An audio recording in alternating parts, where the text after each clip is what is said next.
Hello everyone, welcome back to our channel. आज मैं आपके साथ डिस्कस करूंगी रीअरेंजमेंट का वन शॉट। अब देखिए, जो रीअरेंजमेंट होता है उसमें सिर्फ हम रीअरेंजमेंट ही देखेंगे, यानी कि कोई एटम अपनी पोजीशन से उठ के दूसरी पोजीशन पे जा रहा है, बस इस तरीके से अपने आप को रीअरेंज करके वो प्रोडक्ट बनाए। यानी जैसे मान लीजिए रिएक्टेंट मेरे पास ये दो हैं, तो ये दोनों आपस में रीअरेंज करके अलग अलग पोजीशन पे आ जाएंगे। यही होती है रीअरेंजमेंट में। तो फर्स्ट जो हमारा पिनाकोलोन रीअरेंजमेंट है, उसमें क्या है कि पिनाकोल से रीअरेंज होके पिनाकोलोन बनता है। तो उसकी मैकेनिज्म भी मैं आपको यहाँ पे बताऊंगी कि उसकी मैकेनिज्म किस तरीके से कौन सा एटम किस पोजीशन पर गया और क्या क्या उसके बीच में फॉर्म हुए। जब मैकेनिज्म पूरी हम देखेंगे तो हमें पता चलेगा कि कितने सारे स्टेप्स को फॉलो करके कोई भी रिएक्शन कंप्लीट हो रही है। ठीक है, तो यहाँ पे आते हैं हम पिनाकोलोन रीअरेंजमेंट। तो सबसे पहले मैं आपको बताती हूँ कि पिनाकोल जो होता है उसका जो फॉर्मूला है, जो स्ट्रक्चर है, वो कैसे बनाते हैं। तो उसमें सबसे पहले इस तरीके से 4 कार्बन हम बना लेते हैं। ठीक है, अब इन दोनों कार्बन को हम CH3 यानी यहाँ पे 3 हाइड्रोजन ऐड कर देंगे। सेम हम यहाँ पे CH3 और यहाँ पे CH3, यहाँ पे OH और यहाँ पे OH। ये हो गया हमारा पिनाकोल, इसको हम बोलते हैं पिनाकोल। तो ये है हमारा पिनाकोल, और पिनाकोल से हमारा बनेगा यहाँ पे पिनाकोलोन। जब ये रिएक्ट करेगा H2SO4 के साथ में, तो जब ये सल्फ्यूरिक एसिड के साथ में रिएक्ट करेगा तो यहाँ से जो पिनाकोल है वो पिनाकोलोन बनाएगा। अब पिनाकोलोन में क्या होता है, देखिए पिनाकोलोन में ये होता है कि ये जो CH3 है, ये इस साइड भी CH3, यहाँ भी CH3, और यहाँ पर जो कार्बन है उसके इस साइड CH3, और यहाँ पर डबल बॉन्ड के थ्रू ऑक्सीजन अटैच हो जाता है। ये होता है हमारा पिनाकोलोन। तो अब जैसे मैंने आपको बताया, जैसे यहाँ पे अगर आप देखें तो यहाँ पे 2 हाइड्रोक्सिल ग्रुप लगे हुए हैं, 2 OH ग्रुप है। लेकिन यहाँ देखें तो यहाँ एक कार्बन से दोनों मिथाइल ग्रुप अटैच है, जबकि यहाँ पे ऐसा नहीं है। और यहाँ पे दूसरा कार्बन है, उससे सिर्फ एक ऑक्सीजन एटम अटैच है, जो कि डबल बॉन्ड के थ्रू अटैच है। तो यहाँ पे कौन सा बॉन्ड कहाँ गया जिससे कि पिनाकोल कन्वर्ट हो गया पिनाकोलोन में, तो वो हम इसकी मैकेनिज्म में अभी पता करते हैं। तो सबसे पहले आपको ये रिएक्शन माइंड में आ जानी चाहिए। पिनाकोलोन रीअरेंजमेंट की जो मेन रिएक्शन है वो हमारी ये होती है। अब ये किस तरीके से हुई है वही हम इसकी मैकेनिज्म में डिस्कस करते हैं। ओके, तो ये रिएक्शन का आप स्क्रीनशॉट ले सकते हैं, आपके दिमाग में आ जानी चाहिए ये चीज तुरंत के पिनाकोलोन में रीअरेंज होता है। तो ये यहाँ पे रीअरेंजमेंट ही हुआ है, बस कैसे हुआ है मैकेनिज्म के थ्रू समझते हैं। तो देखिए, सबसे पहले जब हम इसकी मैकेनिज्म देखेंगे तो मैकेनिज्म में सबसे पहले यहाँ पे H+ अटैक करता है। तो सबसे पहले हम बनाएंगे यहाँ पे, क्योंकि मेरे पास बहुत ज़्यादा बड़ा यहाँ पे बोर्ड नहीं है, तो मैं छोटे छोटे स्ट्रक्चर्स ड्रॉ करूँगी जिससे कि हमारी पूरी मैकेनिज्म यहीं पे आ जाए। तो सबसे पहले हम बनाएंगे एक छोटा सा पिनाकोल यहाँ पे। तो 4 कार्बन से हम बनाएंगे इस तरीके से। अब आपको पिनाकोल बनाना तो आ गया होगा, क्योंकि अभी जस्ट मैंने बताया है कि किस तरीके से आप बना सकते हैं। इस इधर दोनों साइड OH और नीचे दोनों साइड मिथाइल ग्रुप अटैच कर देते हैं। ये बन गया हमारा पिनाकोल। मैं नाम भी लिख देती हूँ, चलिए पता चलेगा आपको कि क्या है, तो वो नाम भी लिख दे। तो ये हो गया पिनाकोल। तो पिनाकोल से जब पिनाकोलोन बनता है तो उसमें बहुत सारे रीअरेंजमेंट आते हैं। तो सबसे पहले यहाँ पे क्या होता है कि यहाँ पे हाइड्राइड यानी H+ यहाँ पे अटैक करता है। सबसे पहले यहाँ पे H+ आएगा और अटैक करेगा। अब ये जो H+ है वो किसी भी ऑक्सीजन पे अटैक कर सकता है, इस ऑक्सीजन पे भी कर सकता है और इस ऑक्सीजन पे भी कर सकता है। ठीक है, तो मान लीजिए कि इसने इस वाले ऑक्सीजन पे अटैक किया। जब इसने इस वाले ऑक्सीजन पे अटैक किया तो हमारा जो नेक्स्ट स्ट्रक्चर है उसमें क्या होगा, देखिए ये CH3 एज इट इज, ये वाला CH3 एज इट इज, यहाँ पे ये OH एज इट इज। अब यहाँ पे जब ये वाला हाइड्रोजन अटैक कर गया तो इस ऑक्सीजन से 2 हाइड्रोजन अटैच हो गए। इसका मतलब इस ऑक्सीजन पे क्या आ गया, प्लस चार्ज आ गया, क्योंकि इस ऑक्सीजन पे H+ अटैक किया है। अब ये क्या बन गया, ऑक्सोनियम आयन बन गया। देखिए, जब ऑक्सीजन 3 बॉन्ड के साथ जुड़ा होता है और उस पर प्लस चार्ज होता है तो हम उसको क्या बोलते हैं कि ये हमारा ऑक्सोनियम आयन है। यहाँ पे हमें ऑक्सोनियम आयन मिल गया। अब यहाँ से क्या होगा, ये बिल्कुल भी स्टेबल नहीं है, तो अब ये क्या करेगा, अपने आप को स्टेबल करेगा। तो यहाँ से जो नेक्स्ट स्टेप है उसमें -H2O होगा, यानी ये दोनों हाइड्रोजन और ये ऑक्सीजन यहाँ से बाहर निकल जाएंगे। अब जब ये दोनों हाइड्रोजन ऑक्सीजन यहाँ से बाहर निकलेंगे तो जो कार्बन है उसके साथ सिर्फ कितने बॉन्ड रहेंगे, 1 2 3, क्योंकि ये वाला बॉन्ड ब्रेक हो जाएगा। तो कार्बन के सिर्फ 3 बॉन्ड, तो कार्बन पे कैसा चार्ज आ जाएगा, प्लस चार्ज आ जाएगा, यानी H2O यहाँ से निकलेगा और ये चार्ज हमारा कार्बन पे आ जाएगा। तो कार्बन पे चार्ज आएगा तो वो हमारा कार्बोकेटाइन बन जाएगा। तो नेक्स्ट स्ट्रक्चर हमारा कुछ ऐसा होगा, CH3, ये हो गया CH3, यहाँ पर CH3 एज इट इज़, और ये वाला CH3 एज इट इज़, और यहाँ ये OH। अब आप सोच रहे होंगे कि मैंने जो CH3 है वो यहाँ पे ऊपर कर दिया और यहाँ पे नीचे, तो मैं आपको बहुत अच्छे से क्लियर करवाती हूँ। देखिए यहाँ पे ये वाला जो कार्बन है उसके नीचे CH3 है, ऊपर OH है, ठीक है। मैंने क्या किया है, इस वाले कार्बन में ये जो OH है उसको नीचे लिख दिया है, जो CH3 है उसको ऊपर लिख दिया है। क्यों लिख दिया है अभी बताती हूँ। इसको नहीं भी लिखूंगी तो भी काम चल जाएगा, अगर मैं CH3 को नीचे लिखूंगी तब भी कोई दिक्कत नहीं है, बट मैंने ऊपर क्यों लिखा है वो आपको बता देती हूँ। देखिए अब यहाँ पे कार्बन पे कैसा चार्ज आ गया, प्लस चार्ज आ गया, यानी यहाँ पर हमारा कार्बोकेटाइन फॉर्म हो गया है। आपको समझ में तो आ रहा है मैं क्या बोल रही हूँ। मैं इसको थोड़ा सा और अच्छे से बनाती हूँ जिससे चीज़ें और बेटर तरीके से क्लियर हो, आपको कोई भी डाउट नहीं रहना चाहिए। देखिए अब यहाँ पर क्या होगा कि ये वाला जो CH3 है, अब यहाँ पे जैसे ही पॉजिटिव चार्ज आया ये कार्बोकेटाइन बन गया। ये क्या है, ये भी स्टेबल नहीं है, तो अब ये जो कार्बोकेटाइन है वो अपना जो प्लस चार्ज है उसको हटाना चाहेगा। तो ये जो CH3 है ये बोलता है इससे कि चल भाई मैं तेरे पास आ जाता हूँ, तो तेरा जो चार्ज है वो हट जाएगा। ठीक है भाई, अब ये CH3 यहाँ आ गया तो ये प्लस चार्ज यहाँ चला जाएगा, अब इस वाले कार्बन पे प्लस चार्ज आ जाएगा। अब ऐसा क्यों हुआ है, ये देखिए अगर प्लस चार्ज यहाँ है और अब यहाँ से प्लस चार्ज यहाँ चला जाएगा और ये CH3 यहाँ आ जाएगा, तो ये क्या हो रहा है, एक तरीके का रीअरेंजमेंट हो रहा है। आपस में वो क्या कर रहे हैं, रीअरेंज कर रहे हैं कि प्लस चार्ज तुम ले लो, CH3 हमें दे दो, ओके। तो यहाँ पे प्लस चार्ज ये इसको दे देगा, ये CH3 यहाँ आ जाएगा। तो इस केस में क्या होगा, यहाँ पे जो नेक्स्ट स्ट्रक्चर हमें मिलेगा वो कुछ ऐसा होगा, CH3, ये वाला कार्बन एज इट इज, ये कार्बन एज इट इज, ये CH3। अब ये CH3 यहाँ आ गया तो ये प्लस चार्ज यहाँ इसको दे गया, और ये CH3 एज इट इज, ये वाला CH3 एज इट इज, और ये वाला OH एज इट इज। ठीक है भाई, यहाँ तक चीज क्लियर है। अब क्या होगा, अब ऑक्सीजन दान ही बनेंगे यहाँ पे। अब ऑक्सीजन क्या बोलेंगे इसको कि भाई कार्बन तुम पे प्लस चार्ज है, एक काम करो, ऑक्सीजन के पास क्या होते हैं, लोन पेयर ऑफ इलेक्ट्रॉन्स होते हैं, इस तरीके से लोन पेयर होते हैं। ऑक्सीजन इससे बोलेगा कि तुम पे प्लस चार्ज है तो तुम एक काम करो, मैं अपने लोन पेयर यहाँ पे डोनेट कर देता हूँ, ये अपने लोन पेयर यहाँ डोनेट कर देंगे, तो ऑक्सीजन और कार्बन के बीच में डबल बॉन्ड आ जाएगा। ठीक है, तो यहाँ पे हमें कुछ इस तरीके का स्ट्रक्चर मिलेगा, CH3, ये प्लस चार्ज यहाँ से हट जाएगा, यहाँ पे आ जाएगा डबल बॉन्ड, और ये OH। अब ये OH के बीच में भी तो ऐसे बॉन्ड होगा। अब देखिए यहाँ देखिए ऑक्सीजन ने कितने बॉन्ड बना लिए, 3 बॉन्ड बना लिए। अब जब ऑक्सीजन ने 3 बॉन्ड बना लिए तो ऑक्सीजन पे कैसा चार्ज आ जाएगा, प्लस चार्ज आ जाएगा। अब ये क्या बन गया, फिर से ऑक्सोनियम आयन, यानी ऑक्सीजन ने 3 बॉन्ड बना लिए। अब देखिए ये CH3 एज इट इज रहेंगे, ये जो CH3 है वो एज इट इज रहेंगे। ठीक है, अब क्या होगा, अब ये बोलेगा यहाँ से कि H+ बोलेगा कि चलो ठीक है, एक काम करो, तुम्हें स्टेबल होना है तो एक काम करता है, H+ यहाँ से चला जाता है कि ठीक है मैं तुमसे बॉन्डिंग खत्म कर लेता हूँ। खत्म कर लेता हूँ मतलब ये नहीं कि यहाँ से बॉन्ड तोड़ के चला गया। अब जितना हमने यहाँ पे H+ यूज किया था, ये पूरा रीअरेंजमेंट कराने के बाद जो हमने यहाँ पे H+ लिया था, इतना रीअरेंजमेंट कराने के लिए वो H+ वापसी जा रहा है कि भाई तुम्हारी रिएक्शन हो गई, कुछ और प्रोडक्ट बन गया, अब मैं जा रहा हूँ। अब ये H+ यहाँ से जा रहा है, अब ये H+ यहाँ से चला जाएगा, तो अब जो स्ट्रक्चर मिलेगा वो क्या मिलेगा, थोड़ा नीचे बना देती हूँ।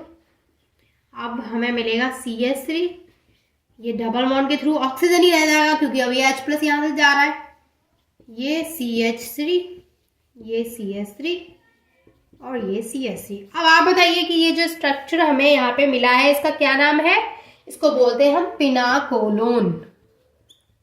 पिनाकोलोन। आज हम बात करेंगे बेयर विनेगर रीअरेंजमेंट की।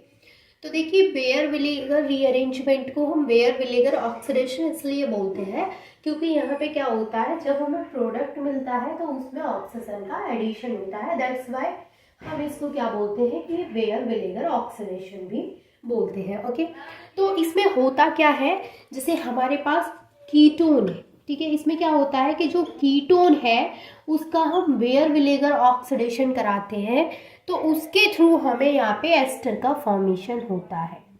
ये क्या है हमारे पास, OR, यानी यहाँ पर इस CO के बीच में इस CR के बीच में एक यहाँ पे ऑक्सीजन इंसर्ट हो गया, तो यहाँ पे हमें किसका फॉर्मेशन होता है, एस्टर का फॉर्मेशन होता है। तो यहाँ पे क्या हो गया, ये मैं इसको अगर ऐसे लिखूं, वेयर विनेगर ऑक्सीडेशन, ठीक है।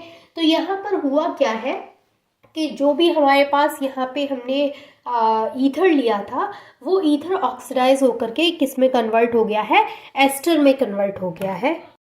पर ऐसा जैसे यहाँ पे हमने वेयर विनेगर ऑक्सीडेशन लिखा है, तो ये किसी न किसी के प्रेजेंस में तो होगा ही। तो ये किसकी प्रेजेंस में होता है, ये होता है यहाँ पे कोई भी हम पर एसिड ले सकते हैं। यहाँ पे जब ये हमारा जो कीटोन है, कीटोन जब कार्बोक्सिलिक एस्टर में यहाँ पे कन्वर्ट होता है, तो उस केस में क्या होता है कि यहाँ पर किसी न किसी पर एसिड्स की प्रेजेंस में ऐसा होता है। वो मैं आपको इसकी अभी मैकेनिज्म कराऊंगी, तो वहाँ पे विद एग्जांपल अच्छे से क्लियर होगा। अब यहाँ पे पर एसिड्स में आप बहुत सारी चीज़ों को यूज़ कर सकते हैं। जैसे आप यहाँ पे पर एसिटिक एसिड ले सकते हैं, यानी आप ले सकते हैं CH3 COOH। तो ये क्या होगा, हो गया हमारा, ये हो गया पर एसिटिक एसिड। या फिर इसके अलावा आप यहाँ पे पर बेंजोइक एसिड यूज़ कर सकते हैं, जैसे C6H5 COOH। तो यहाँ पे और भी कई सारी रिएजेंट हैं जिनको आप यहाँ पे यूज़ कर सकते हैं कीटोन से कार्बोक्सिलिक एस्टर में कन्वर्ट करने के लिए, ठीक है। तो यहाँ पर यही होता है वेयर विनेगर रीअरेंजमेंट, जिसमें कि रीअरेंजमेंट होता है, मतलब रीअरेंज होता है। और इसको हम ऑक्सीडेशन भी इसलिए बोलते हैं क्योंकि यहाँ पे एक ऑक्सीजन इंसर्ट होता है, कार्बन और ऑक्सीजन, कार्बन और ये जो अल्काइल ग्रुप है R, उसके बीच में एक ऑक्सीजन यहाँ पे इंसर्ट हो गया, जैसे कि आप यहाँ पे प्रोडक्ट में देख सकते हैं। अब इसकी जब हम मैकेनिज्म कराएंगे तो और भी ज़्यादा बेटर तरीके से चीज़ें क्लियर होंगी कि आखिर कौन सी चीज़ कहाँ पर गई है और किस वजह से यहाँ पे ऑक्सीजन आया। अब डायरेक्ट तो मैं आपको ऐसे नहीं बोल सकती हूँ कि यहाँ पे ऑक्सीजन ऐड हो गया, कहीं ना कहीं कोई ना कोई बॉन्ड ट्रांसफर होकर के ऑफ कोर्स यहाँ पे ऑक्सीजन इंसर्ट हुआ होगा बीच में। तो वो कैसे हुआ है वो सारी चीज़ें हम समझ लेते हैं इसकी मैकेनिज्म में। तो फटाफट से आप इसकी रिएक्शन का स्क्रीनशॉट ले सकते हैं, देन हम इसकी मैकेनिज्म की बात करते हैं। तो ये है हमारी रिएक्शन। जब मैं आपको मैकेनिज्म कराऊंगी तो फाइनल जो प्रोडक्ट होगा वो यही आएगा। तो इसको एक बार दिमाग में बिठा लें कि ये वाला जो प्रोडक्ट यहाँ पे मिल रहा है वही हमें मैकेनिज्म में लास्ट में, इससे हम इसको बनाएंगे, लेकिन बहुत सारे स्टेप्स के थ्रू। ओके, चलिए तो अब हम डिस्कस करेंगे मैकेनिज्म ऑफ वेयर विनेगर रीअरेंजमेंट मैकेनिज्म। ओके, तो मैकेनिज्म के लिए सबसे पहले हम क्या बनाएंगे, यहाँ पे हम बनाएंगे यहाँ पे हमारा कीटोन। तो ये हो गया हमारा यहाँ पे कीटोन। अब इस कीटोन को, जैसे कि मैंने अभी आपको बोला कि हम यहाँ पे कोई भी पर एसिड ले सकते हैं, ठीक है, कोई भी पर एसिड हम यहाँ पे लेंगे तो होगा क्या यहाँ पे, सबसे पहले समझिए, देखिए सबसे पहले ये इस तरीके से रिवर्सिबल रिएक्शन है, जिसमें क्या होगा, यहाँ पे एक H+ आएगा, यानी एक H+ यहाँ पे आकर के इससे रिएक्ट करेगा इसके साथ में। तो यहाँ पे क्या होगा, ये हमें कुछ इस तरीके से प्रोडक्ट देगा। तो ये हो गया यहाँ पे OH। और देखिए कल जब मैंने आपको पिनाकोलोन रीअरेंजमेंट बताया था, तो मैंने वहाँ पे भी बताया था कि अब ऑक्सीजन ने यहाँ पे कितने बॉन्ड बना लिए हैं। अगर मैं इसको इस तरीके से शो करूँ तो यहाँ पे ऑक्सीजन ने 3 बॉन्ड बना लिए, तो ऑक्सीजन पे क्या आ गया, H+ यहाँ पे अटैक किया, ऑक्सीजन पे आ गया +4 चार्ज। अब इस केस में जो हमारा ऑक्सीजन एटम है वो 3 बॉन्ड बना रहा है, और 3 बॉन्ड के बाद उस पर एक +4 चार्ज भी है। दैट्स वाई हम इसको क्या बोलते हैं, ऑक्सोनियम आयन, जो कि मैंने कल आपको बार बार रिपीट किया है। तो I hope this is clear कि इसको हम क्या बोलेंगे, ऑक्सोनियम आयन। अब यहाँ पर ये जो ऑक्सोनियम आयन मिला है, अब ये ऑक्सोनियम आयन क्या होता है, देखिए बिल्कुल भी स्टेबल नहीं होता है। तो अब यहाँ पे नेक्स्ट स्टेप में क्या होता है कि ये वाला जो बॉन्ड है, अब ऑक्सीजन पे आ गया +4 चार्ज, तो ये वाला जो बॉन्ड है वो यहाँ ट्रांसफर हो जाएगा, ये वाला बॉन्ड यहाँ ट्रांसफर हो जाएगा। तो ऑक्सीजन का +4 चार्ज तो यहाँ से हट जाएगा, और ये जो बॉन्ड है बीच में से वो भी हट जाएगा। तो हमें जो प्रोडक्ट मिलेगा वो मिलेगा कुछ इस तरीके का, ये हो जाएगा OH, ये हो जाएगा R। अब देखिए यहाँ पर कार्बन के 4 बॉन्ड थे, 2 यहाँ और 2 यहाँ, लेकिन यहाँ पर कार्बन ने सिर्फ 3 बॉन्ड बना रखे हैं। तो अब 3 बॉन्ड है तो इसका मतलब क्या है कि कार्बन की जो वैलेंसी है वो इनकम्प्लीट है। अब कार्बन की वैलेंसी कंप्लीट तो नहीं है, तो यहाँ पे ये क्या बन गया कि कार्बन के ऊपर आ गया प्लस चार्ज, यहाँ पे बन गया ये कार्बोकेटाइन, क्योंकि कार्बन 4 बॉन्ड बनाता है जबकि यहाँ पे 3 बॉन्ड है, तो कार्बन पे क्या आ गया, प्लस चार्ज आ गया। अब ये बॉन्ड यहाँ ट्रांसफर हो गया और ये चार्ज जो है वो हमारा कार्बन पे आ गया, तो इस केस में हम इसको क्या बोलेंगे कि ये बना है हमारा कार्बोकेटाइन। यहाँ बना था ऑक्सोनियम आयन, फिर यहाँ पे बन गया कार्बोकेटाइन। अब नेक्स्ट स्टेप में क्या होता है, अब जैसे कि मैंने आपको भी यहाँ पे बताया कि हम यहाँ पे कोई भी पर एसिड यूज कर सकते हैं, ठीक है। तो मान के चलिए कि मैं यहाँ पे पर बेंजोइक एसिड ले लेती हूँ, C6H5 C triple bond OH। तो ये जो हमारा फॉर्मूला होता है वो किसका होता है, पर बेंजोइक एसिड का। और अगर हम यहाँ पे C6H5 को हटा दें और यहाँ पे CH3 लगा दें तो ये किसका फॉर्मूला हो जाएगा, पर एसिटिक एसिड का। तो आप उनमें से कोई भी यहाँ पे यूज़ कर सकते हैं। तो हमने क्या किया यहाँ पे, पर बेंजोइक एसिड को अब, यानी पर बेंजोइक एसिड की वजह से ही तो यहाँ पे ये ऑक्सीडेशन होगा। ये चीज़ मैंने आपको स्टार्टिंग में क्लियर की थी कि यहाँ पे जो रीअरेंजमेंट हो रहा है, जो वेयर विनेगर रीअरेंजमेंट हो रहा है वो एक पर एसिड के थ्रू हो रहा है। तो जो पर एसिड है वो यहाँ पे आ गया, ठीक है। अब यहाँ पे क्या होगा, देखिए अब इस केस में यहाँ पे क्या होता है कि जो कार्बन पे प्लस चार्ज है, अब कार्बन पे प्लस चार्ज है तो कार्बन क्या है, स्टेबल नहीं है, तो वो अपने चार्ज को हटाना चाहेगा और कोई चौथा बॉन्ड बनाना चाहेगा। तो उस केस में क्या करेगा कि ये पर एसिड यहाँ पे आएगा और इससे बोलेगा कि भाई मेरे साथ बॉन्डिंग कर लो। तो इसके साथ में बॉन्डिंग कैसे हो पाएगी, जो ऑक्सीजन, देखिए ऑक्सीजन के पास क्या होते हैं, लोन पेयर ऑफ इलेक्ट्रॉन्स होते हैं। तो ये वाला जो ऑक्सीजन है, मतलब सभी के पास है, बट मैं इसके शो करवा रही हूँ क्योंकि ये वाला इसको यहाँ से अटैच हो जाएगा इस वाले कार्बन से, तो इस पर पॉजिटिव चार्ज है। तो ये यहाँ से ऑक्सीजन आकर के इससे इस तरीके से अपने इलेक्ट्रॉन्स के थ्रू यहाँ पे इसका चार्ज हटा देगा और ऑक्सीजन और कार्बन के बीच में यहाँ पे बॉन्डिंग बन जाएगी। तो यहाँ पे जो बॉन्डिंग होगी वो कुछ इस तरीके से होगी, RCOH एज इट इज़, ये वाला R एज इट इज़। यहाँ पे क्या है, ये वाला जो ऑक्सीजन है वो ऐसे जुड़ेगा यहाँ पे, और ये हाइड्रोजन एज इट इज़। अब ये जो पीछे वाला पार्ट है वो कैसे जुड़ेगा वो देखिए, ये ऑक्सीजन, ये वाला कार्बन, और कार्बन से जुड़ा है हमारा O, और ये वाला C6H5, ठीक है। यहाँ तक चीज़ें क्लियर है, यहाँ तक आपको कोई डाउट नहीं होना चाहिए। अब यहाँ पर क्या होगा, अब यहाँ पे हमारे पास ये आया है नया स्ट्रक्चर। अब यहाँ पे देखें ये वाली ऑक्सीजन जो है उसने कितने बॉन्ड बना रखे हैं, 1 2 3। अब आपको पता है जब ऑक्सीजन 3 बॉन्ड बनाता है तो वो उसके ऊपर कौन सा चार्ज आ जाता है, यहाँ पे प्लस चार्ज। तो अब क्या बन गया, ये ऑक्सोनियम आयन बन गया। अब ये भी यहाँ पे ऑक्सोनियम आयन है, अब ये भी क्या अपने चार्ज को यहाँ से हटाना चाहेगा।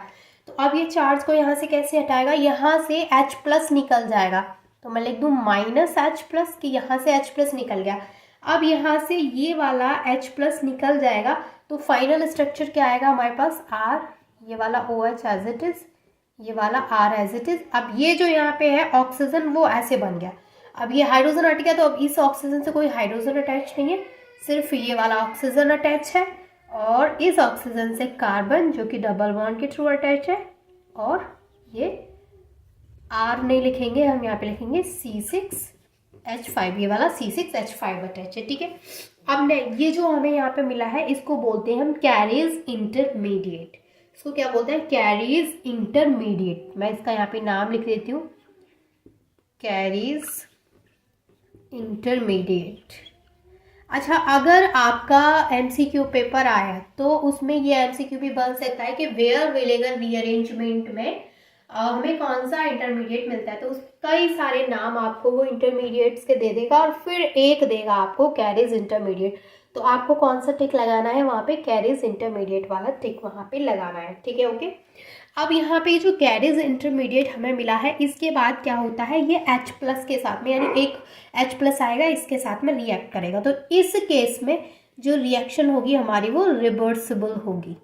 साइन का भी आपको ध्यान रखना है। अब ये H+ यहाँ पे इससे आकर के रिएक्ट करेगा। अब देखिए यहाँ पर जब ये H+ के साथ में रिएक्ट करेगा तो ये जो H+ है वो इस पोजीशन पे जाकर के अटैक करेगा ऑक्सीजन की।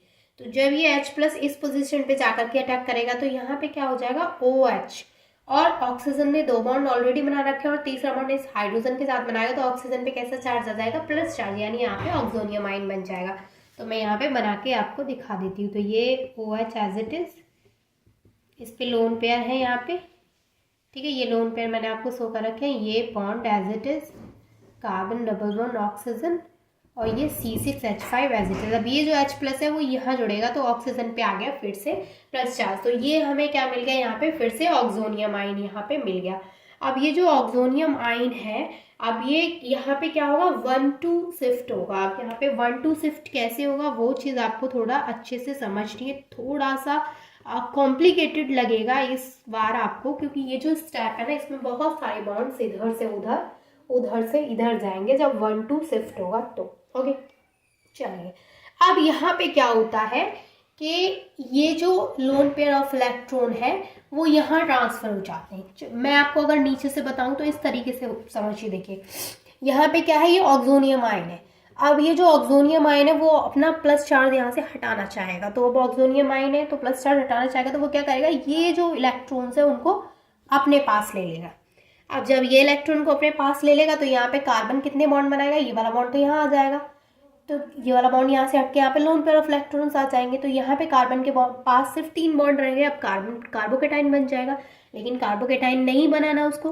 तो अब क्या करेगा, ये यहाँ आ गया तो ये वाला ऑक्सीजन बोलेगा ठीक है कोई बात नहीं है, ये अपने बॉन्ड को यहाँ ट्रांसफर कर देगा। तो अब कार्बन 4 बॉन्ड बना लेगा, ठीक है, कोई दिक्कत नहीं है यहाँ तक।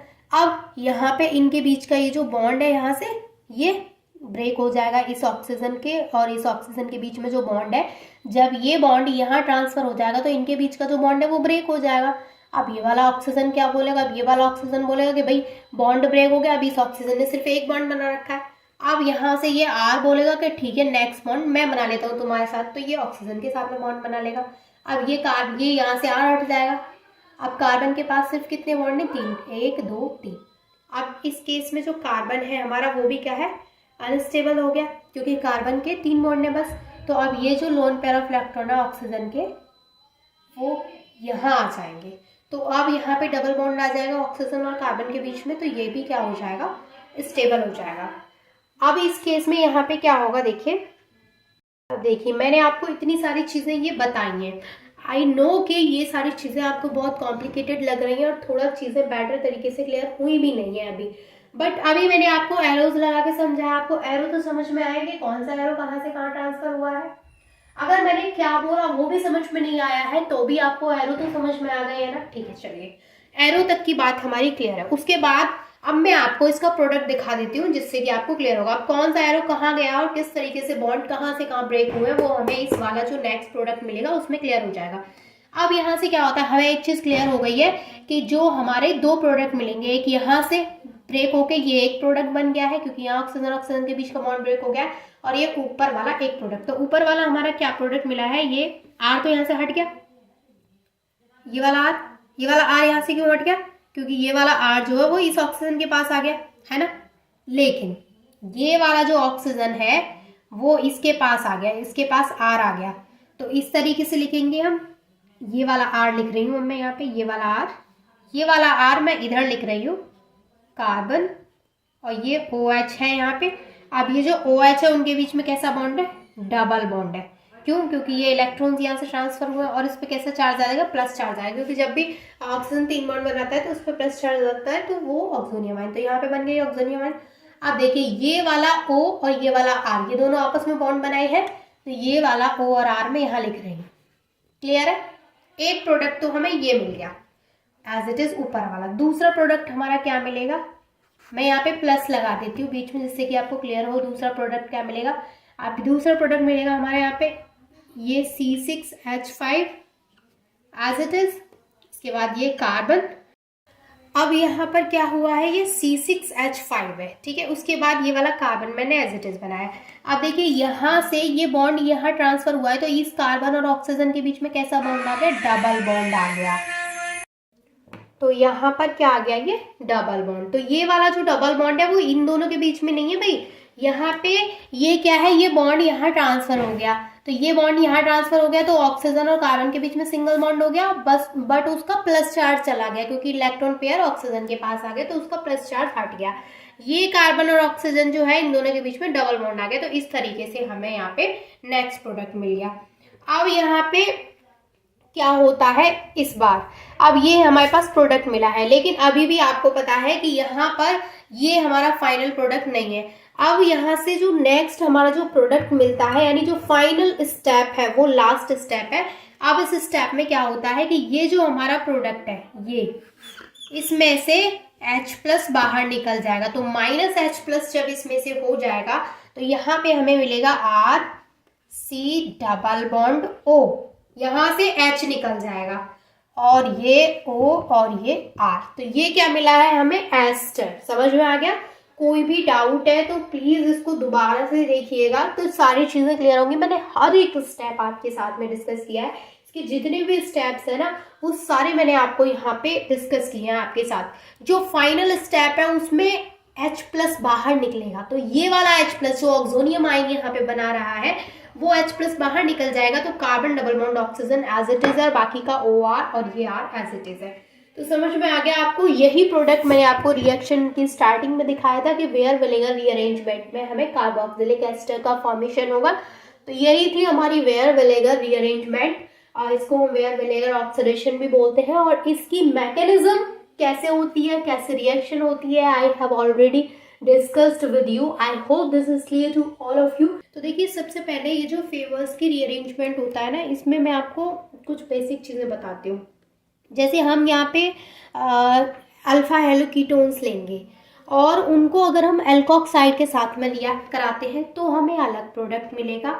और अगर हमारी जो हेलोकीटोन है उनको अगर हम हाइड्रोक्साइड के साथ में रिएक्ट कराते हैं तो अलग प्रोडक्ट मिलेगा। यानी कि यहाँ पर मैं आपको 2 रिएजेंट लेकर के बताऊंगी अलग अलग, और दोनों ही केस में हम देखेंगे कि प्रोडक्ट जो मिल रहा है वो भी अलग अलग होगा। जैसे फर्स्ट जो हम एग्जांपल लेते हैं यहाँ पर, वो लेते हैं कि अगर हम जो हमारे पास हेलोकीटोन है, अगर हम उसको रिएक्ट कराते हैं एल्कोक्साइड के साथ में तब क्या प्रोडक्ट मिलेगा। तो जैसे हमारे पास एग्जाम्पल है C6H5CH2 C≡O CH2 and Br। ये है हमारे पास एग्जाम्पल। अब हमारे पास 2 कंडीशन है। पहली कंडीशन तो ये है कि अगर हम इसको एल्कोक्साइड के साथ में रिएक्ट करा दें। दूसरी, अच्छा एल्कोक्साइड क्या होता है, RO। यानी अगर मैं आपको कुछ एल्कोक्साइड के एग्जाम्पल बताऊं तो ये C2H5O- या फिर CH3O-, इस तरीके के ये क्या होते हैं हमारे एल्कोक्स, यानी C2H5O CH3O, ये क्या होते हैं हमारे एल्कोक्साइड्स होते हैं। तो 2 कंडीशंस हो गई हमारे पास कि अगर हम इसको एल्कोक्साइड के साथ में रिएक्ट कराते हैं तब जो यहाँ पे हमें प्रोडक्ट मिलेगा वो होगा एस्टर। यहाँ पे आपको याद रखना है। और अगर हमने यहाँ पे एल्कोक्साइड की जगह पे हाइड्रोक्साइड यूज कर लिया तो जो हमें प्रोडक्ट मिलेगा वो कार्बोक्सिलिक एसिड मिलेगा। ये दोनों चीजें याद रखनी। तो फर्स्ट केस हम लेके चलेंगे कि हमने यहाँ पे एल्कोक्साइड यूज कर लिया। तो हमने यहाँ पे ले लिया एल्कोक्साइड, मैं दूसरे मार्कर से आपको दिखाती हूँ। हमने यहाँ पे एल्कोक्साइड ले लिया CH3O-। पहला तो हमारे पास ये है एल्कोक्साइड, और दूसरा जो हम यहाँ पे एल्कोक्साइड के अलावा यूज करेंगे वो होगा हमारा यहाँ पे वाटर। ठीक है, अब यहाँ पे पहला तो हमने एल्कोक्साइड यूज किया और दूसरा जो हम यहाँ पे यूज करेंगे वो करेंगे H2। तो ये जो हमें प्रोडक्ट देगा यहाँ से, वो प्रोडक्ट हमारा कैसा होगा, यहाँ से जो प्रोडक्ट मिलेगा वो एस्टर होगा, जैसे कि मैंने अभी आपको बताया था। तो यहाँ से जो प्रोडक्ट मिलेगा वो क्या होगा, ये तो हमारा एज इट इज रहेगा C6H5CH2 CH2 C≡O CH3। देखिए ये C6H5 ये है, ये वाला CH2 ये यहाँ पे है, ये वाला CH2 ये यहाँ पे है। ठीक है, अब ये जो CO है ये CO यहाँ है और ये जो OCH3 है वो इससे आकर के जुड़ गया है। तो इस तरीके से हमें यहाँ पे क्या मिला है, ये एस्टर मिला है। तो ये एस्टर हमें कब मिलेगा, जब हम इसको रिएक्ट करवाते हैं एल्कोक्साइड के साथ में। तो ये तो हो गया हमारा फर्स्ट केस कि हमने इसको एल्कोक्साइड के साथ में रिएक्ट करा दिया तो हमें वहाँ पे एस्टर का फॉर्मेशन हो गया। सेकंड में जो आपको एग्जांपल लेकर के बताती हूँ, क्योंकि मैंने अब आपको दोनों चीज़ें बताई कि जो फेवरस की रीअरेंजमेंट है उसमें दोनों चीज़ें होती हैं, तो मैं आपको दोनों ही चीज़ें बताऊंगी। तो पहला हमारा एग्जाम्पल हो गया ये हो गया हमारा एग्जाम्पल नंबर 1। अब एग्जाम्पल नंबर 2 हमारा क्या है, उसमें हम क्या करेंगे कि जो हमने यहाँ पे एल्कोक्साइड यूज किया है उसको हम हटा देंगे और उसकी जगह पे हम यहाँ पे हाइड्रोक्साइड आयन यूज करेंगे। तो उसका जो एग्जाम्पल होगा वो क्या लेंगे हम, उसका एग्जाम्पल हम लेंगे यहाँ पे सेम एग्जाम्पल लेते हैं, ठीक है, क्योंकि सेम एग्जाम्पल में अगर मैं आपको बताऊंगी तो चीजें और भी अच्छे से क्लियर होंगी। तो सेम एग्जाम्पल हम यहाँ पर लेते हैं CH2 C double bond O CH2 Br। हमने यहाँ पे सेम एग्जाम्पल लिया है बिल्कुल एज इट इज। अब ये सेम एग्जाम्पल लेने का रीजन क्या है कि चीजें और ज्यादा बेटर तरीके से क्लियर हो। अच्छा, मैं यहाँ पे डिफरेंट एग्जाम्पल लूंगी तब भी चीजें बहुत अच्छे से क्लियर हो जाएंगी, डोंट वरी। ये मत सोचिएगा कि हमारे समझ में नहीं आएगा, बिल्कुल आएगा। एंड तक अगर आप वीडियो देखेंगे तो सारी चीजें क्लियर होंगी। मैं एक एक पॉइंट्स कहाँ से कौन सी चीज कहाँ गई है वो मैकेनिज्म में आपको यहाँ पे एक्सप्लेन करूंगी, so don't worry about that. अब यहाँ पर देखिए, हमने सेम एग्जाम्पल लिया है लेकिन हमने यहाँ पे एल्कोक्साइड यूज किया था। अब हम यहाँ पर क्या यूज करेंगे, यहाँ पर हम लेंगे हाइड्रोक्साइड आयन। तो first one is OH minus and second as it is water जिसमें कि H प्लस। तो अब यहाँ पर इस केस में क्या होता है देखिए, अब जैसे हमने यहाँ पे ये लिया था तो हमें मिल गया यहाँ पे एस्टर। अब हमने यहाँ पे ये लिया है हाइड्रोक्साइड, तो यहाँ पे हमें क्या मिलेगा, मैंने अभी आपको बताया था कार्बोक्सिलिक एसिड। तो यहाँ पे हमें मिलेगा C6H5 CH2 as it is CH2, ये वाला CH2, ये CH2 के बाद ये वाला CH2 लिखा एज इट इज। और ये जो C डबल बॉन्ड O है, ये C डबल बॉन्ड O की जगह पे क्या होगा, यहाँ पे CO तो एज इट इज है और ये जो OH है वो इस तरीके से यहाँ जुड़ जाएगा। और जो हमारा हाइड्रोजन H प्लस के साथ में वो रिएक्ट करेगा तो वो HBr, ये यहाँ से Br दोनों जगह से निकल गया है। तो यहाँ पर कार्बोक्सिलिक एसिड और यहाँ पर एस्टर का फॉर्मेशन हो गया। Is it clear to all of you? कोई डाउट है यहाँ तक? आई थिंक कोई डाउट नहीं है आपका, ठीक है, क्योंकि यहाँ तक चीज़ें बहुत अच्छे से क्लियर है। लेकिन अभी भी है कुछ प्रॉब्लम्स, अभी भी है, क्योंकि अभी जस्ट मैंने आपको ये बताया है कि ये रिएक्टेंट है और इससे ये प्रोडक्ट बना है, लेकिन अभी चीज़ें दिमाग में क्लियर नहीं है। कैसे, कौन सा आइटम कहाँ गया, किस पोजीशन से हटा है, रीअरेंज किस तरीके से हुआ है, वो सारे स्टेप्स का वो उसने वाटर के साथ में रिएक्शन किया, वो सारे स्टेप्स अभी मैं आपको बताऊंगी इसकी मैकेनिज्म में। तो फटाफट से आप ये दोनों एग्जांपल्स का स्क्रीनशॉट ले लीजिए। दोनों अलग अलग एग्जांपल्स हैं तो दोनों को आपको माइंड में रखना है। अब मैं आपको मैकेनिज्म कराऊंगी एल्कोक्साइड वाली। अगर मैंने आपको एल्कोक्साइड वाली मैकेनिज्म करा दी तो ये वाली मैकेनिज्म में कुछ नहीं है, सेम कर लेंगे आप, बहुत अच्छे से इजीली आप कर पाएंगे, ठीक है। तो चलिए फर्स्ट वाली मैकेनिज्म मैं आपको बताती हूँ, आप इनका स्क्रीनशॉट ले लीजिए।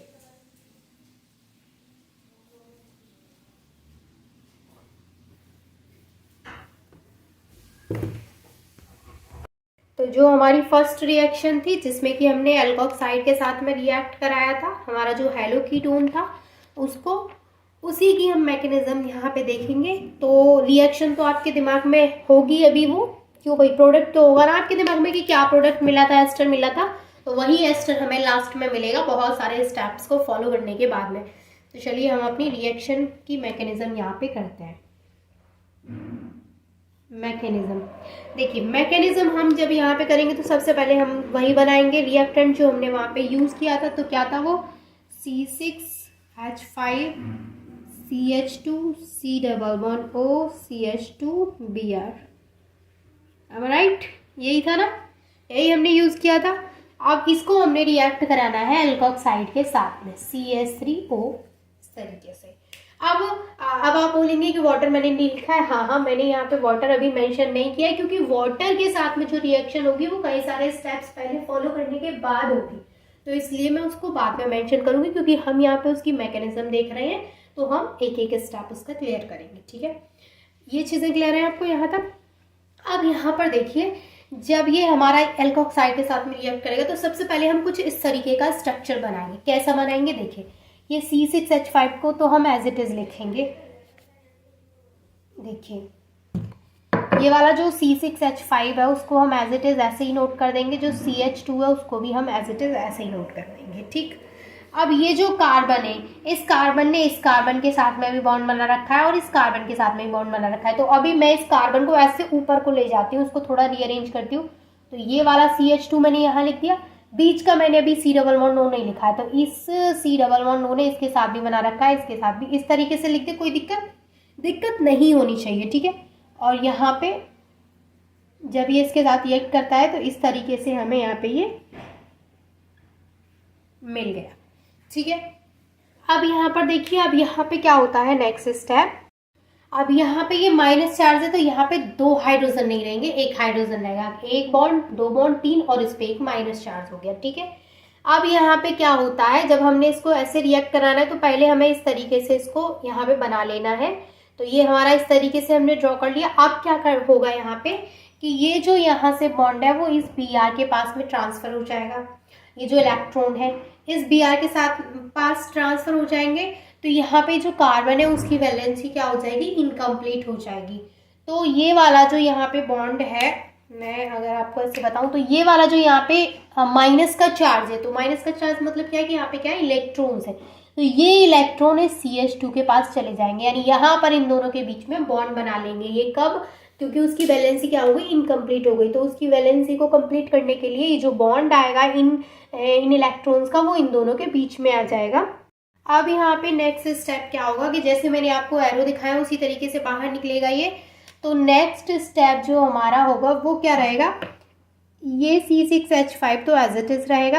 इसके अलावा ये जो CH है यहाँ पे वो इस तरीके से आ जाएगा, और ये CH और ये जो CH2 है इनके बीच में इस तरीके से बॉन्ड बन जाएगा, क्योंकि यहाँ से ये जो माइनस का चार्ज है यानी जो इलेक्ट्रॉन्स है वो यहाँ आ गए, तो यहाँ पे इन दोनों के बीच में क्या बन जाएगा, बॉन्ड बन जाएगा। और ये जो हमारा C डबल बॉन्ड हुआ वो एज इट इज इस तरीके से रहेगा, ठीक है। अब यहाँ पर क्या होगा, ये स्ट्रक्चर हमें मिलेगा। इसमें क्या होता है अब कि जो हमारा एल्कोक्साइड आयन है जो है OCS3, इसके ऊपर इस तरीके से माइनस चार्ज है। अब क्या होगा, ये इस तरीके से हमारा इस कार्बन के साथ में बॉन्डिंग कर लेगा।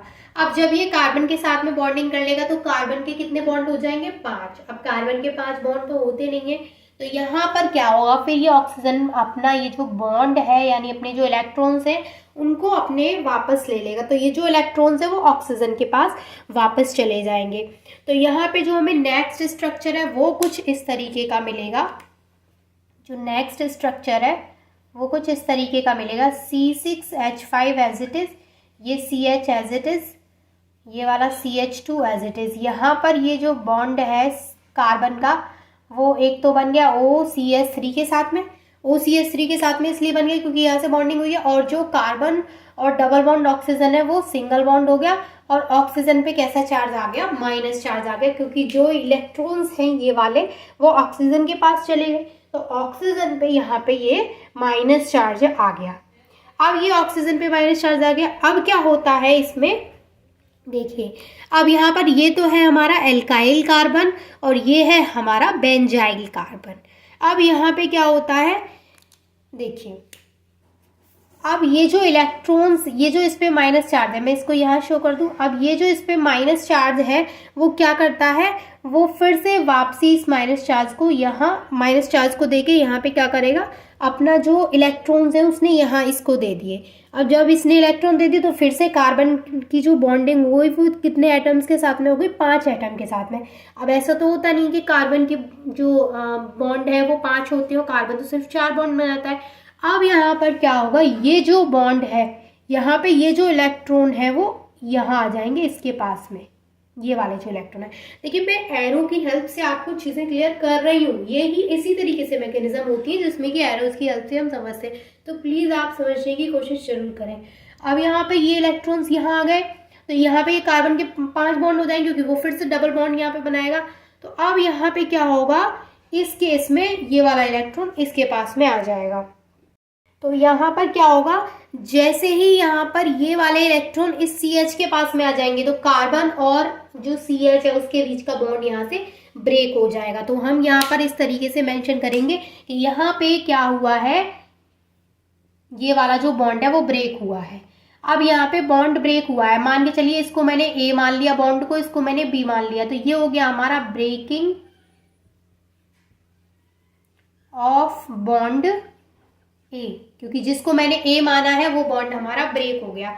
जब ये बॉन्ड हमारा ब्रेक हो गया तो नेक्स्ट प्रोडक्ट जो हमें मिलेगा वो क्या मिलेगा, उसमें क्या होगा देखिए,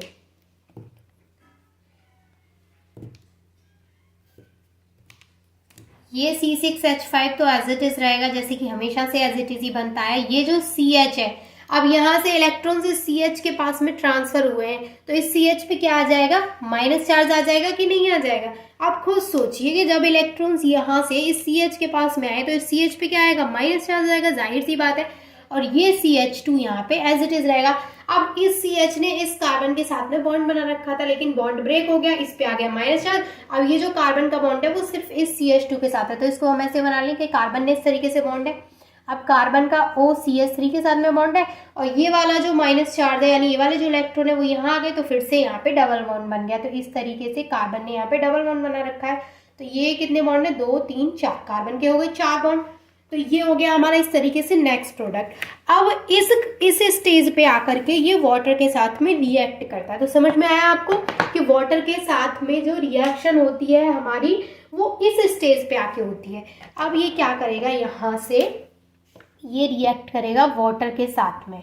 अब जब ये वाटर के साथ में रिएक्ट करेगा तो यहाँ से जो H+ है वो H+ यहाँ से जाएगा, और इस कार्बन इस CH से यहाँ पे क्या है, माइनस चार्ज, और इस पे क्या है, प्लस। तो ये H+ इससे जाकर के अटैच हो जाएगा। जब ये H+ इससे जाकर के अटैच हो जाएगा तो ये क्या हो जाएगा, CH है, अभी ये फ्री हो जाएगा CH2। तो हमें जो प्रोडक्ट मिलेगा वो क्या मिलेगा, हमें जो प्रोडक्ट मिलेगा वो होगा C6H5 एज इट इज हो गया। ये हो गया हमारा CH2, ये भी हमारा क्या हो गया, CH2, और ये क्या है, COOCH3, वो एज इट इज COOCH3। ये COOCH3 इसी कार्बन से तो जुड़ा है, तो इसको मैंने ऐसे सीधे लिख दिया, कोई दिक्कत थोड़ी है यहाँ पे। तो इस तरीके से हमारा जो प्रोडक्ट है उसका फॉर्मेशन हो गया। यही प्रोडक्ट हमें यहाँ पे देखने को मिला था जब हमने रिएक्शन कराई थी, राइट। यही यहाँ पे प्रोडक्ट देखने को मिला था। आपको याद होगा मैंने बोला भी था कि स्क्रीनशॉट ले लीजिए प्लीज रिएक्शन का।